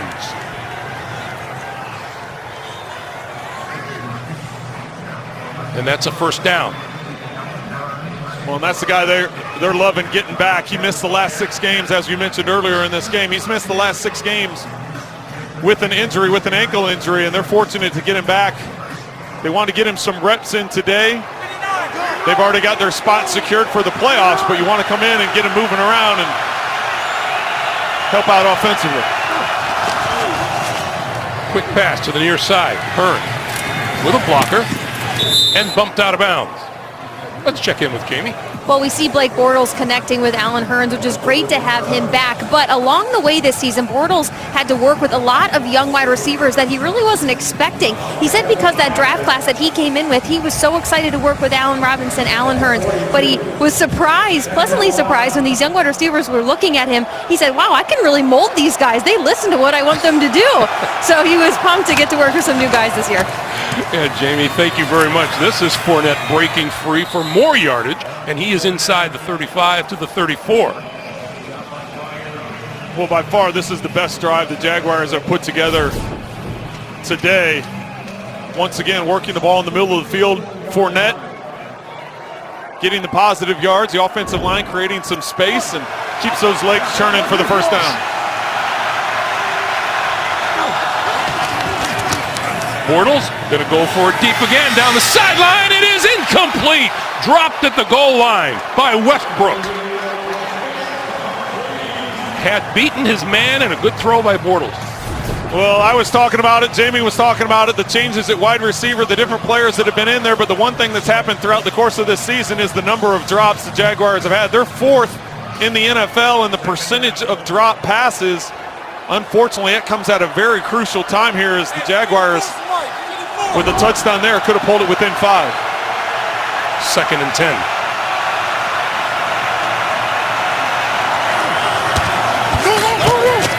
Bortles coming across the field, and that pass is incomplete. Appeared to be tipped once again. Let's get you an update from the NFL today in New York, JB and Boomer. Baltimore threatening to tie, but Wow, I'll tell you what, Chris Moore had a kickoff return at the end of the first half and a touchdown. He bobbles this one right here. It goes right into the hands of Darquez Denard. He is going to take this one back 89 yards for a touchdown.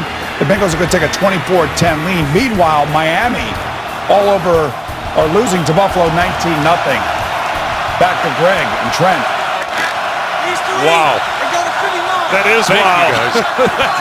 That's amazing if you're Baltimore to be that close to tying it up, and now you're a couple scores down. This Tennessee crowd strongly behind its defense and Jarrell Casey.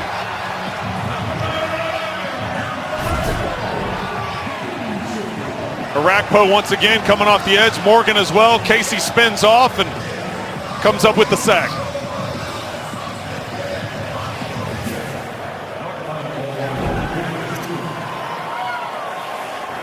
So back inside his own 10-yard line goes Adoree Jackson for the punt.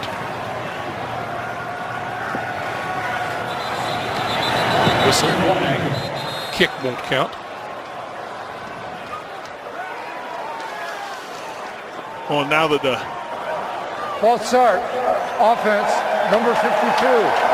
5-yard penalty. It remains 4th down. Well, now that just highlights even more the drop pass by Westbrook that would have been the touchdown. Now with that sack on 3rd down and the penalty here on 4th down, forcing Jacksonville to punt the ball away. What a huge turn of events here in the last couple plays. So the line of scrimmage now the 41. And another penalty marker. And this kick won't count either. False start. Offense, number 53. 5-yard penalty. Remains 4th down. If nothing else, Brad Nortman, the Jacksonville punter, has found a terrific way to keep warm. Well, because of the field position, I mean, obviously you don't want penalties, but these aren't a real backbreaker just because of the location of the penalties, and you still got plenty of room to try and pin them down. No flag this time. Pops it up short. And Adoree Jackson didn't appear to make a fair catch call, although the Jaguars are saying that he did.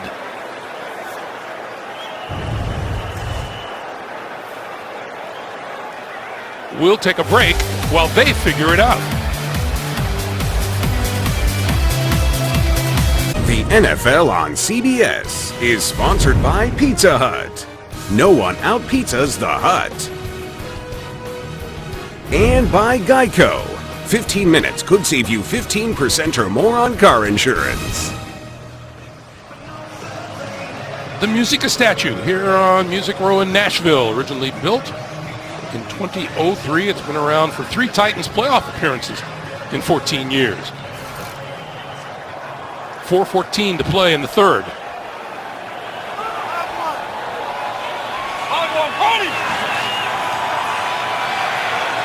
The Titans with the ball in the lead. Henry. And Henry to the 24.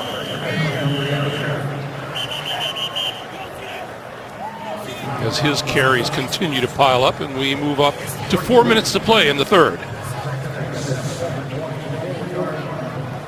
Well, the Jacksonville Jaguars, where they're going to, as good as they've been defensively, what they need to do is try and get a takeaway. They're second in the NFL in takeaways this year and first in the NFL in points off of takeaways. To get this thing turned around, they've got to find a way to get the ball away from the Titans.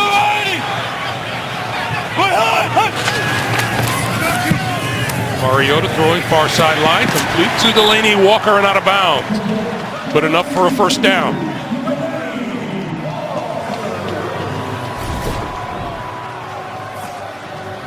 Quick 5-step drop, plant your back foot in the ground, lead your receiver to the boundary so the defense can't undercut it. Good secure catch by Walker to get the first down. Doesn't feel like either of these teams have been in sync on offense at all today. No, and you know, when you consider both these teams like to run the football, they like to use the run to set up the pass. With the conditions the way they are, neither team has really got the passing game going that well. Mariota under pressure, going down back of the 25-yard line. Third sack of the day of Mariota by Jacksonville. They're trying to get the ball down the field. Corey Davis on a deep route. Hard play action pass. You bring the 3 tight ends in the game. You're trying to get it up the field. You take 2 hitches and it's not there. You need to unload the ball. With the way the Jaguars collapsed the pocket, Mariota just hung on a little bit too long trying to work through that progression. Jacksonville now up to 55 sacks on the season. Their franchise record was 57 back in 1999.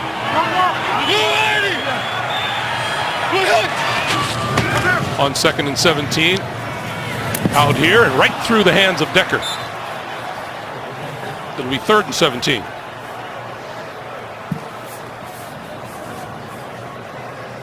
Well, Decker got wide open. He was in the slot just trying to run to the flat, and Jalen Ramsey on the outside trying to come through. Colvin was in coverage. He just got caught up in that slant. Not able to get through it as you look at Todd Walsh, the defensive coordinator. This is his 2nd year as defensive coordinator.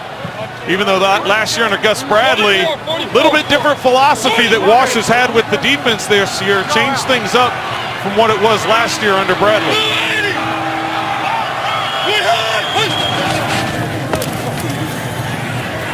Mariota on the move, looking, rolling, throwing.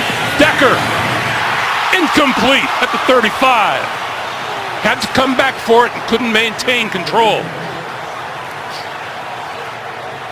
Couldn't maintain control. It was underthrown, but Mariota, as you said, was under pressure, working to the outside, throws it up the field, sees him, and Decker just losing his footing coming back for the football as the ball gets into his pads, bounces off his shoulder pads for the incompletion.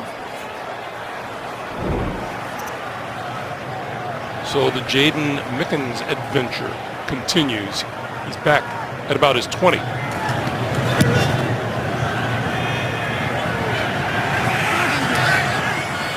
And here he comes. And gets buried at about the 30-yard line.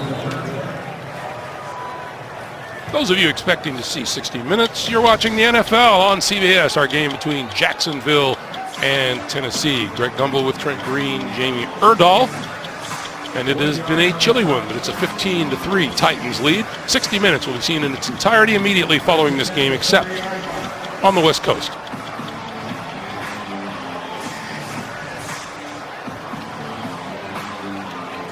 Another little skirmish going on in the middle of the field as the officials break it up. Get everybody back to their respective huddles. I can't imagine. We've seen that numerous times today. Well, last possession, Jacksonville put together their best drive of the game. They had a drop touchdown by Westbrook, ended up getting sacked on third down, forced to punt. Let's see if they can get some points on the board this drive. Fournette fighting to hold on to the football, and a little bit more pushing and shoving in the middle of the line. He picked up about 5. 2nd and 5. Well, and there's still plenty of time for Jacksonville. It's not even quite the start of the fourth quarter here yet, and Tennessee hasn't been able to take advantage of the field position, resulting in a number of field goals. Hey, let's go. Hey, Wembley right. Hey, Wembley right. Wembley right. 54's for Mike. Coming on 1 minute to play here in the third on 2nd and 5. Fournette once again puts his head down and burrows to the 39, and once again to New York. JB and Boomer. Greg, on a 4th and 3. That's right, a 4th and 3. How about Alex Collins? Looks like he's going to be dead to rights right there. Bengals going to take the ball over. He decides to reverse, and he goes down the right sideline all the way in for the touchdown. Bengals still lead 24-17, but the momentum has shifted towards the Baltimore Ravens. Back to you guys down there in Tennessee. Well, if you're not going to use it in week 17, when are you going to use it? Thank you, guys. 3rd and 1. Bortles going to throw for it. With time, over the middle, complete to the 50-yard line. Mercedes Lewis, and a first down. And to me personally, this is Blake Bortles' 4th year in the league, but just watch his feet and what he does in the pocket. I think he's shown tremendous progress this year in the timing of his feet and understanding when he needs to get rid of the football and going through the progressions and keeping that base underneath him. And we come to the end of the third. We've played 3. 15-3 Tennessee. Back to Nashville after this message and a word from your local station. Along with our producer, Ken Mack, our director, Suzanne Smith, Greg Gumbel, Trent Green, Jamie Erdahl as we start the fourth. 19 degrees here in Nashville. Yoga. Right down. 380. Jacksonville on first down. Fournette. Nothing there. Jacksonville last week lost 44-33 at San Francisco. Part of the thinking from outsiders was that Doug Marrone would play his starters to get better for the playoffs. This hasn't exactly happened, at least not yet. Not tonight.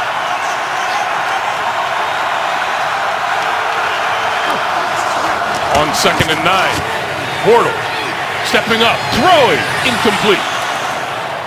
Intended for Keelan Cole. And it'll be 3rd and 9. Once again, Arakpo coming off the edge, going against Josh Wells, who's filling in for Cam Robinson. Putting the pressure on Bortles, forcing him to step up in the pocket, try and make that throw on the run.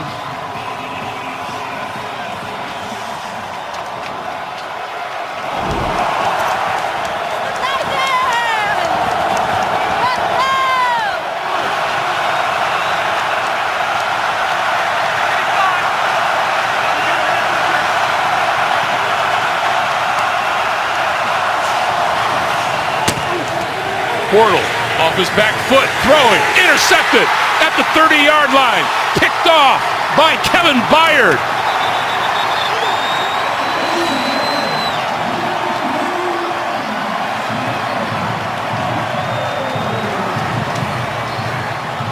Well, Bortles under pressure once again. This time just trying to make something happen, throw a jump ball down that left sideline. Byard with the interception as you see Bortles go to the ground. Byard with the interception, his 7th of the season. He was stuck on 6 for a long time. Once again, Titans are going to be starting with the ball in Jacksonville territory. Byard came in tied for 2nd in the NFL with those 6 picks.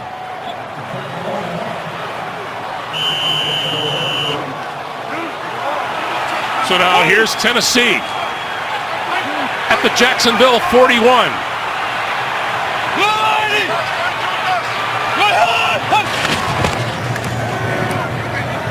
To the near side.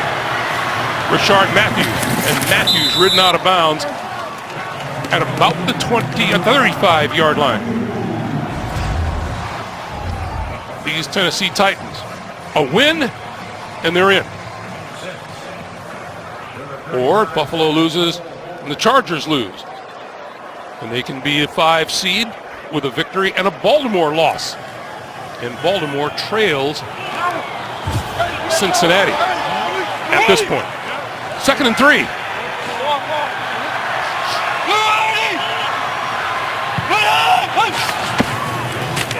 Henry, nowhere to go there. Nowhere to go anywhere. To Sean Gibson, Jalen Ramsey.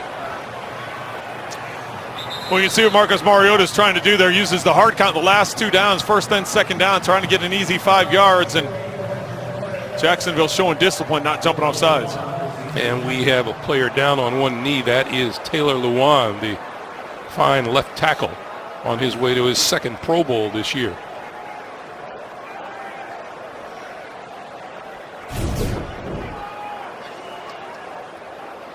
Out here on the left side, he's pulling around.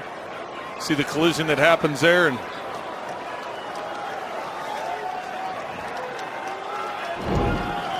so he will walk slowly off the field and be replaced by Dennis Kelly.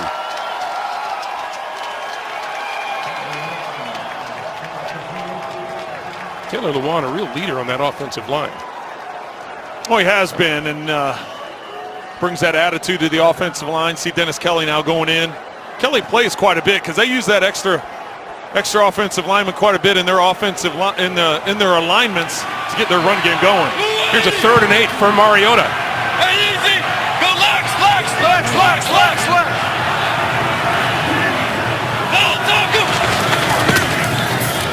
Mariota looks right, throws right. That's Delaney Walker, and Walker, let's see where they spotted close to a 1st down. Telvin Smith with the stop. And let's see what Mike Mularkey does here. Looks like he's short. Looks like he's thinking about going for it.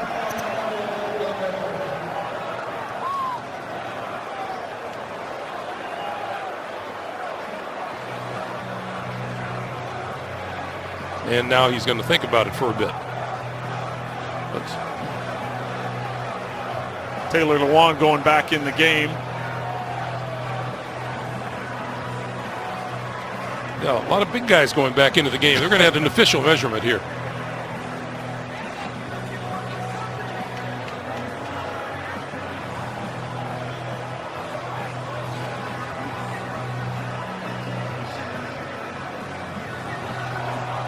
That much for a 1st down. Would you go for it? Well, if you look at the score, you get the field goal. That's 18-3. You're up 15. That gives yourself a two touchdown cushion, and they're going to need a 2-point conversion. Whereas now, if you go for it and you miss it, it's a 12-point game. So I tend to favor more kicking the field goal and securing that extra advantage. But if you go for it and you make it, that's a real statement move. Oh, it is. It is. It definitely is. And you can see what Mike Mularkey's doing. He's keeping those guys on the field, and he's going to go for it. He's sending that message. He's tried to be aggressive with the guys all season long, and he ain't going to stop now. And he's going to maintain that approach. Derrick Henry in the backfield.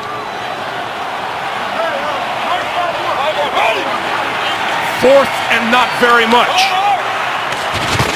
Mariota keeps it for the 1st down.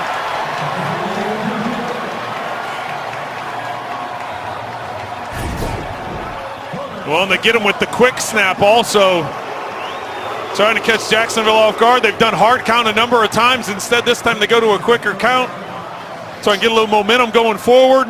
Trent, in talking with coaches, you've said Marcus Mariota loves to run the football. He does, and he gets as much of a thrill out of running the football as as he does with making that great pass. So that's not necessarily the one on a quarterback sneak, but the earlier scramble he had, that's something that drives him and gets him in the flow of the game.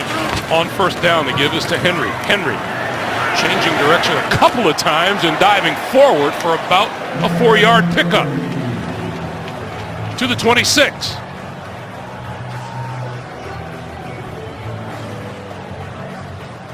We get word that safety Barry Church of the Jaguars sidelined with a hamstring injury, and his return is questionable at this point.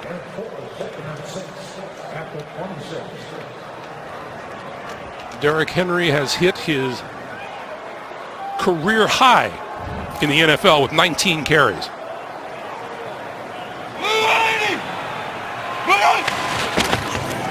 And number 20 ends up in a collision and a fumble and a pickup by Yannick Ngakoue. Ngakoue down the sideline for the touchdown. Well, I just talked about that a little bit ago, Greg, about how this Jacksonville defense has been stout all day, keeping the Titans out of the end zone. But based on what the Jacksonville Jaguars have done offensively, they need to come up with some points. That time Henry and Mariota just confused. One of them made a bad decision on which direction it was going. They collided, that ball pops in the air, and Ngakoue picks it up in stride. What a time for a miscommunication. A defensive end who runs like a well-tuned running back, Yannick Ngakoue. Well, and a momentum changer indeed, just because Tennessee had just gone for it on fourth down, picked up the fourth down, had the momentum. The coach believed in what they were doing offensively, and instead, Jacksonville takes it the other way. And suddenly, the game is tighter. Jaguars' bread and butter has been scoring points off turnovers, and they just got 7. Ngakoue went 67 yards with the fumble recovery. And the Tennessee Titans, having settled a couple of times for field goals rather than touchdowns, now find themselves with just a 5-point lead. Well, you just mentioned the fact, and we just saw the highlights from that Baltimore game that's going on, and how momentum had changed in Baltimore's favor, and now all of a sudden the Jaguars defense getting the momentum changed in their favor. Tennessee's got to be able to respond. That one won't be returned, and we'll start from the 25-yard line. Here it is again. Well, one more time. All of a sudden, you're going to see movement here. They're going to come up. They're going to block here. Everybody else is blocking down here. Watch as this comes over here. I want you to watch Smith. Nobody is blocking Smith. So when you see the steps that Mariota takes, it looks like it's going to go right down that angle. But Henry, it appears Henry sees Telvin Smith come into the hole with nobody blocked. So he goes to make a cutback, because if it was going to be a counter footwork, you would have seen a guard or a tackle, somebody pulling the way that was going. I think it was a matter of Henry just locating Telvin Smith and deciding he was trying to make a cut too soon. Mariota pulls it down, now throws, and that pass is caught by Jonnu Smith, the tight end. But once again, that's speculation on my part, because I didn't see anybody polling there. It's just look at this. Fourth quarter lead in each of the last 3 games. That's not trending well, and that's been a huge part of their problem coming down the stretch. Again, the Titans have lost their last 3 games and 4 of their last 6, 2nd and 7. Henry, and they wrap him up as he crosses the 30-yard line. It'll be 3rd down.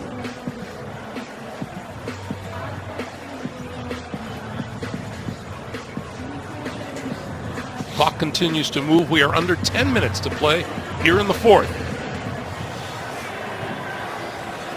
Well, Tennessee hasn't been very successful on 3rd downs. Just 2 of 12 converting 3rd downs today. 5 of 24 their last 2 games. Well, none has been bigger than this one.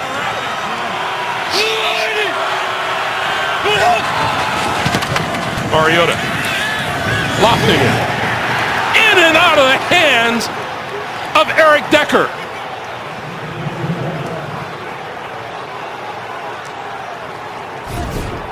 This is a ball Decker has to come up with. He's in the slot, running a shoot to the outside. Yes, that's an illegal pick. Not called, more of a rub route. Hits him right in the hands. He has the 1st down. Not able to finish the catch. Great play design, not great execution. Jadon Mickens back at his 25. Fair catch falls for, and he's going to let it bounce, and it takes a Jacksonville bounce before the Titans pounce on the football. 9:19 to play in the fourth. The NFL on CBS is sponsored by Tostitos. Tostitos gives back to Salvation Army. Verizon, best gifts on the best network. And by the Home Depot, more saving, more doing. Grand Ole Opry, world's longest running radio show, to broadcast for over 4,500 consecutive Saturdays. Tonight on 60 Minutes, a special edition of 60 Minutes about people who are making a difference in America. Tonight on 60 Minutes, only CBS. So here is Jacksonville at their own 34, trailing by 5. Couple of fakes and the pass to Fournette. And Fournette turning the corner, first down yardage, and Moore puts his head down and is out of bounds at about midfield.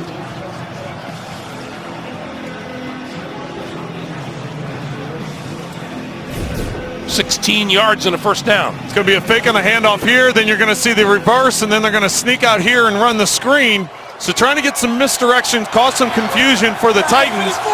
Get him flowing different ways. Fournette able to turn it up the field, get up the sideline, get it to midfield. Bortles under pressure, incomplete. Got hit as he threw. Keelan Cole, the intended receiver. It'll be 2nd and 10.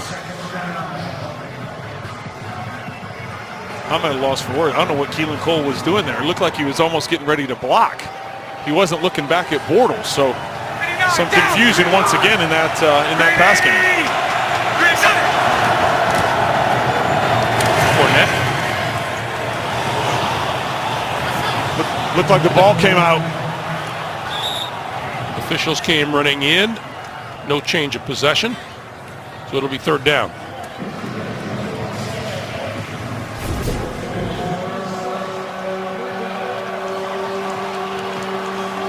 Oh, there's the ball right there. Wow, that's out for a while. And Fournette reached out with the right hand and got it back. Very lucky, very fortunate. Strange game. It has been. I mean, it has been. Here's a 3rd and 6. Bortles.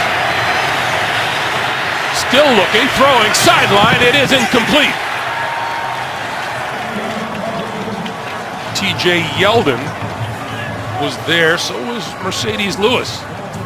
Anyway, punting unit comes onto the field. Well, that was a quick decision there by Doug Marrone. I think if they had gotten that to close, they maybe would have considered going for it on 4th down.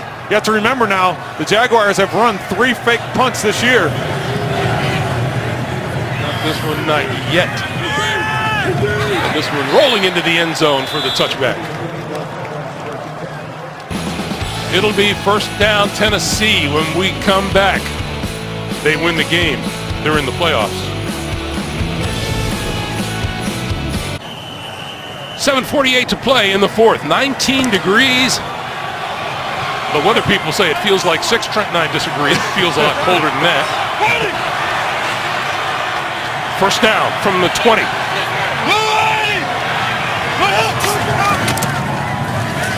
And once again, looked like a little mix-up in the backfield, and Mariota is going to take off with it and run it up the sideline.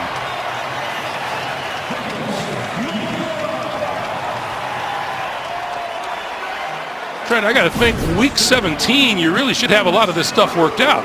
You would think. A lot of collisions right there. Once again, he and Henry not on the same page, and I think it was supposed to be a pass play. I think Henry just got caught up with the pass rush, and then as things collapse, Mariota, as he's done all day, and he is now the leading rusher for the Titans on the day with 41 yards on the ground.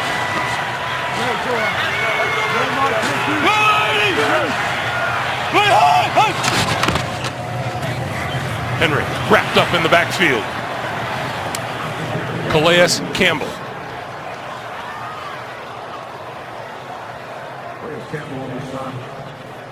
Here in the second half, Tennessee A punt, a field goal, a punt, a fumble, a punt. And not a lot of yards there. Compute that real fast. Let's see, doing 12, 20, 47 yards. So not a very productive second half for the Titans.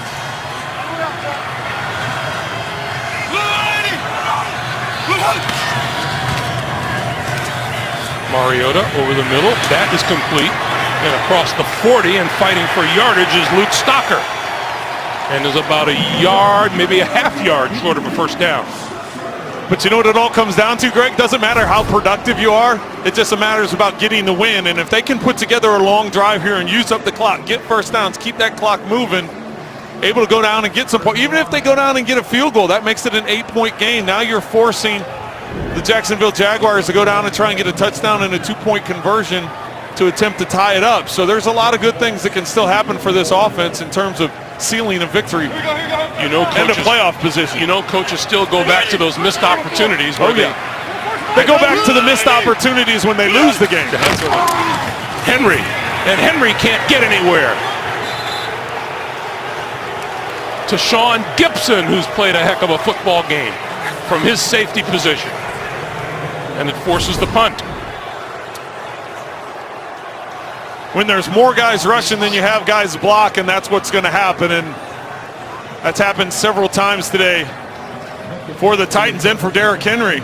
22 carries, only 34 yards.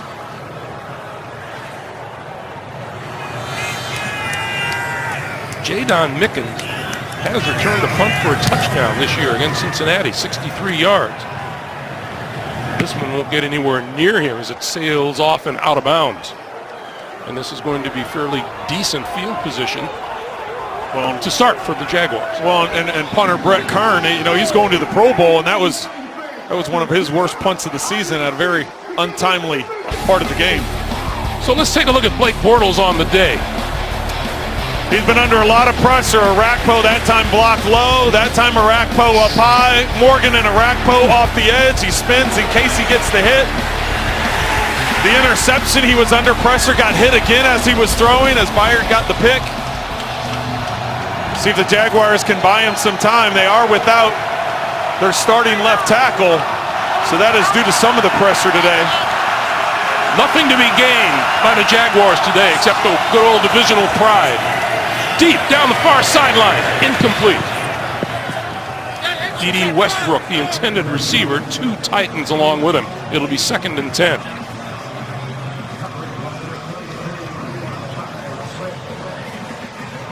Well, they've gone back to that side once again. Earlier, Westbrook had a drop touchdown on that same side of the field, going a different direction, but that same side of the field to throw down the left sideline.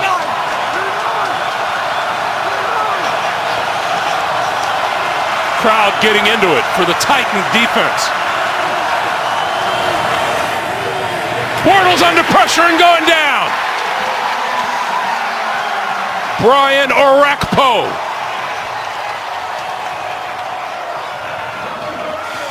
We just showed that package of the pressure that Blake Bortles has been under, and most of it has come from Brian Orakpo, lined up against Josh Wells, who's a replacement for Cam Robinson.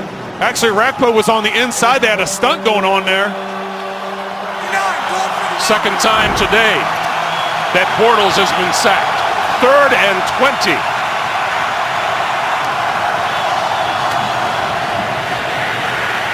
Bortles on the move, had to throw it, incomplete. Intended for Mercedes Lewis on the outside, and that'll force the punt. So good response by the Tennessee defense. Well, how about that for a response? We've been talking about this Jacksonville defense all day, and the Jaguars coming off the edge, force Bortles to step up. Walden making Bortles get rid of that ball quickly. As you said, Greg, great response by Dick LeBeau and his defensive players. Adoree Jackson trying to escape trouble and cannot, and is bumped out of bounds short of the 30-yard line by Paul Posluszny.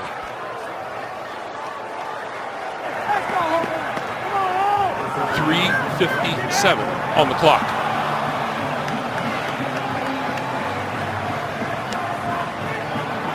The clinching scenarios for the Tennessee Titans. They win this one, they're in the playoffs. Well, it doesn't look like this scenario here. Buffalo lose, the Chargers lose, as both of them are winning. They can be a 5 seed with a win and a Baltimore loss, and Baltimore down 4.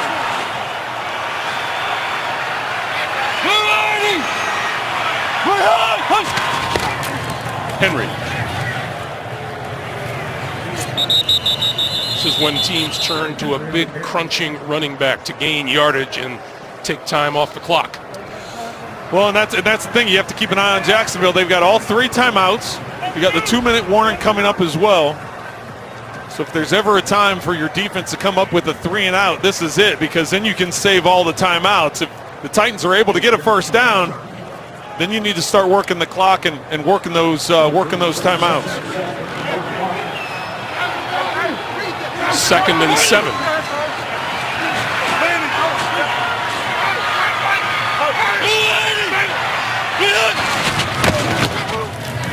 Mariota keeps it, breaking free, and out close to the 35, 40-yard line. Well, and there's the first down that they needed. Now, if you're Jacksonville, you have to start considering. It looks like they just called their first one.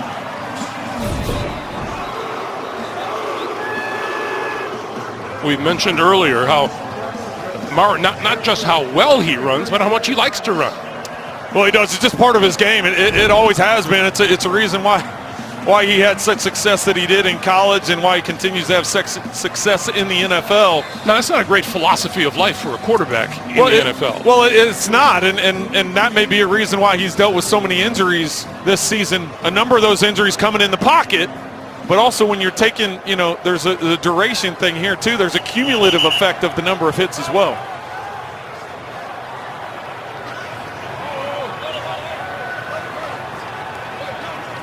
And 3:01 to play.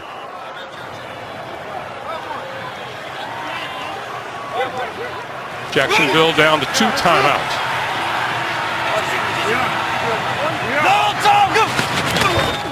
Henry almost broke free, dragged down at about the 42 by Paul Posluszny, the middle linebacker. It was his 11th season out of Penn State. Well, and this is where that big run could happen. If you're committing that many guys to the box, because as a defense, you're trying to get in there, you're trying to make those tackles, you're stacking a number of defenders near the line of scrimmage. That's when all of a sudden one missed assignment, one missed lane, one missed tackle, and Derrick Henry can turn it into a big touchdown. Dennis Kelly comes in as that extra lineman on the offensive line for Tennessee.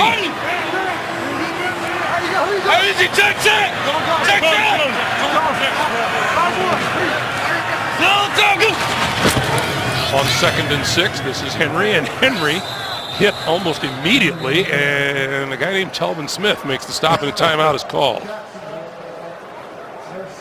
Telvin Smith has been all over the field tonight for the Jacksonville Jaguars. Well, in that time, Jacksonville had 9 defenders less than 5 yards from the line of scrimmage, all stacked within the tight end box, just on the edges of the tight end box. They were fully committed. Fully committed when you look at the number of the defenders, and just off the screen here, you see some on the edge. So you know that they believe that the Titans are committed to the run just to try and keep that clock moving. And now Tennessee, which has not been very good on 3rd down today, just 2 of 14, looking at a 3rd and 5 to maintain possession.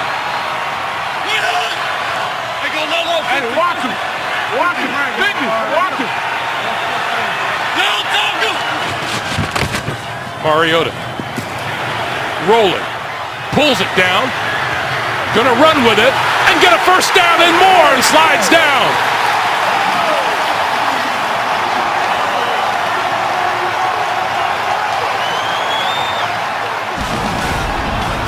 That's a defining moment for Marcus Mariota as he attempts to get these Tennessee Titans into the postseason.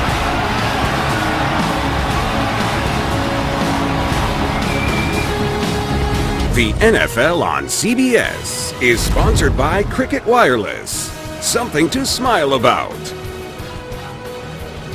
And by Bud Light, brewed to be enjoyed responsibly. That's a shot of what you call a real good time. Downtown Nashville on New Year's Eve. It'll be even nicer if the Tennessee Titans hold on. Jacksonville, one last chance to stop the clock with a timeout. First down.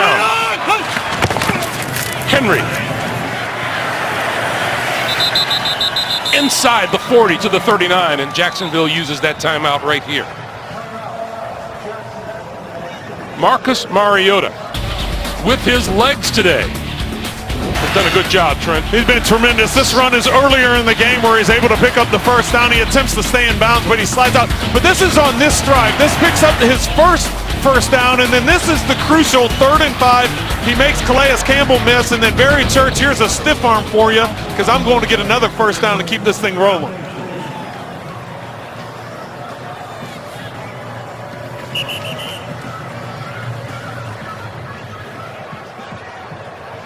Those long droughts.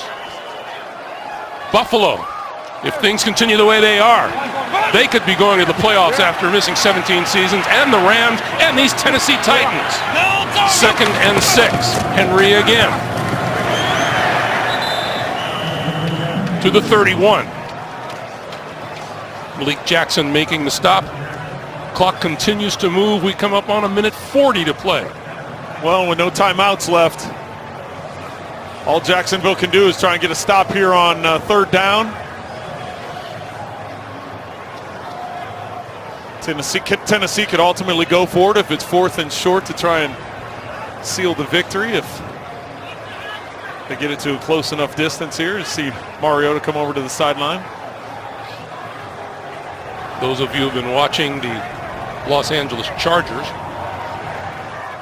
and rooting for the Jacksonville Jaguars, not the best of news here.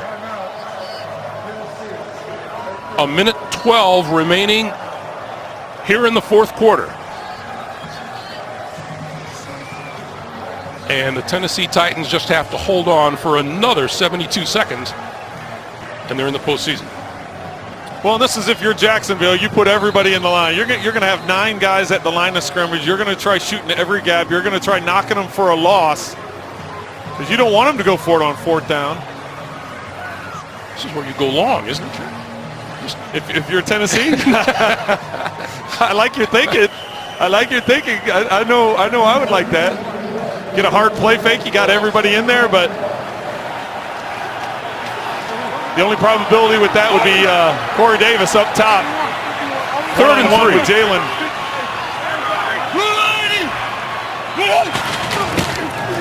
Henry. And Henry going to be brought down short of a first down. So it'll be 4th down. Jacksonville cannot stop the clock. 1 minute to play. Not the way Doug Marrone wants to go off into the postseason. No, but they still have a lot going on. I mean, the fact that, they've secured the number 3 seed, they know they're going to have a home playoff game. They've already decided to take the tarps off the stadium because they've sold more tickets than the stadium held. So this has been an exciting season for Jacksonville, and even though the last couple weeks haven't gone the way they've wanted, they've got a lot to feel good about when you consider what type of defense they have and having a home playoff game. And they call a timeout now with 1 second left on the play clock and 25 on the game clock. Here's the situation. Tennessee wins here. They're in the postseason. Baltimore has taken the lead on Cincinnati in the 4th quarter, 27-24. The Chargers have won. Buffalo is going to win at Miami. And those Chargers and their fans not liking what they're seeing here because they need results from Jacksonville. And now, let's see what's happening here. Well, the Titans initially brought the punting unit out on the field, but now they've sent the offense back out, and Marcus Mariota's getting in the huddle. On 4th and 2.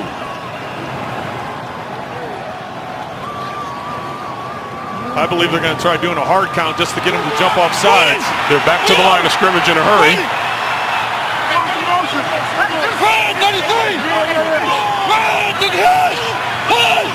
Hey, easy! Vegas! Vegas! Let's go! Let's go! Let's go! Go! Go! Go! let the play clock expire.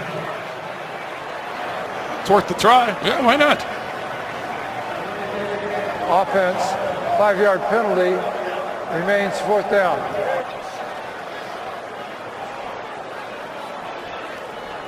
So that'll back Tennessee up 5, and Brett Kern, the punter, comes on the field. Well, I don't think there's any way you allow this return to happen. I think he's going to angle it or kick it up so high with the backspin that got no choice but to fair catch it or to let it bounce. Jadon Mickens is back for the Jaguars. Here comes the rush. The kick to the sideline. And let's see where they mark it out of bounds. At about the 18-yard line. Bonus coverage coming up once we wind things down here of Baltimore, trying to secure their spot in the postseason with a 3-point lead on the Cincinnati Bengals. And plenty of time there, 8:48 to play. So Blake Bortles here in the 4th quarter today, just 1 out of 7 with an interception. No timeouts remaining and 18 seconds on the clock. Well, they're going to need to get this ball right around midfield, get down and either get out of bounds or get down to try and have a shot for the end zone on the next down. Down the middle of the field, intercepted! Picked off by Byard, his 2nd of the day.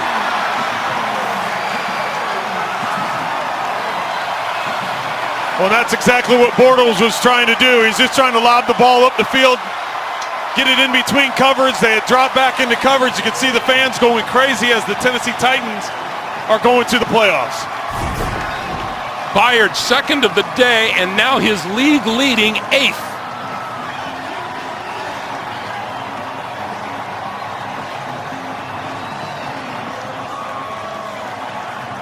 This is going to be one happy town tonight.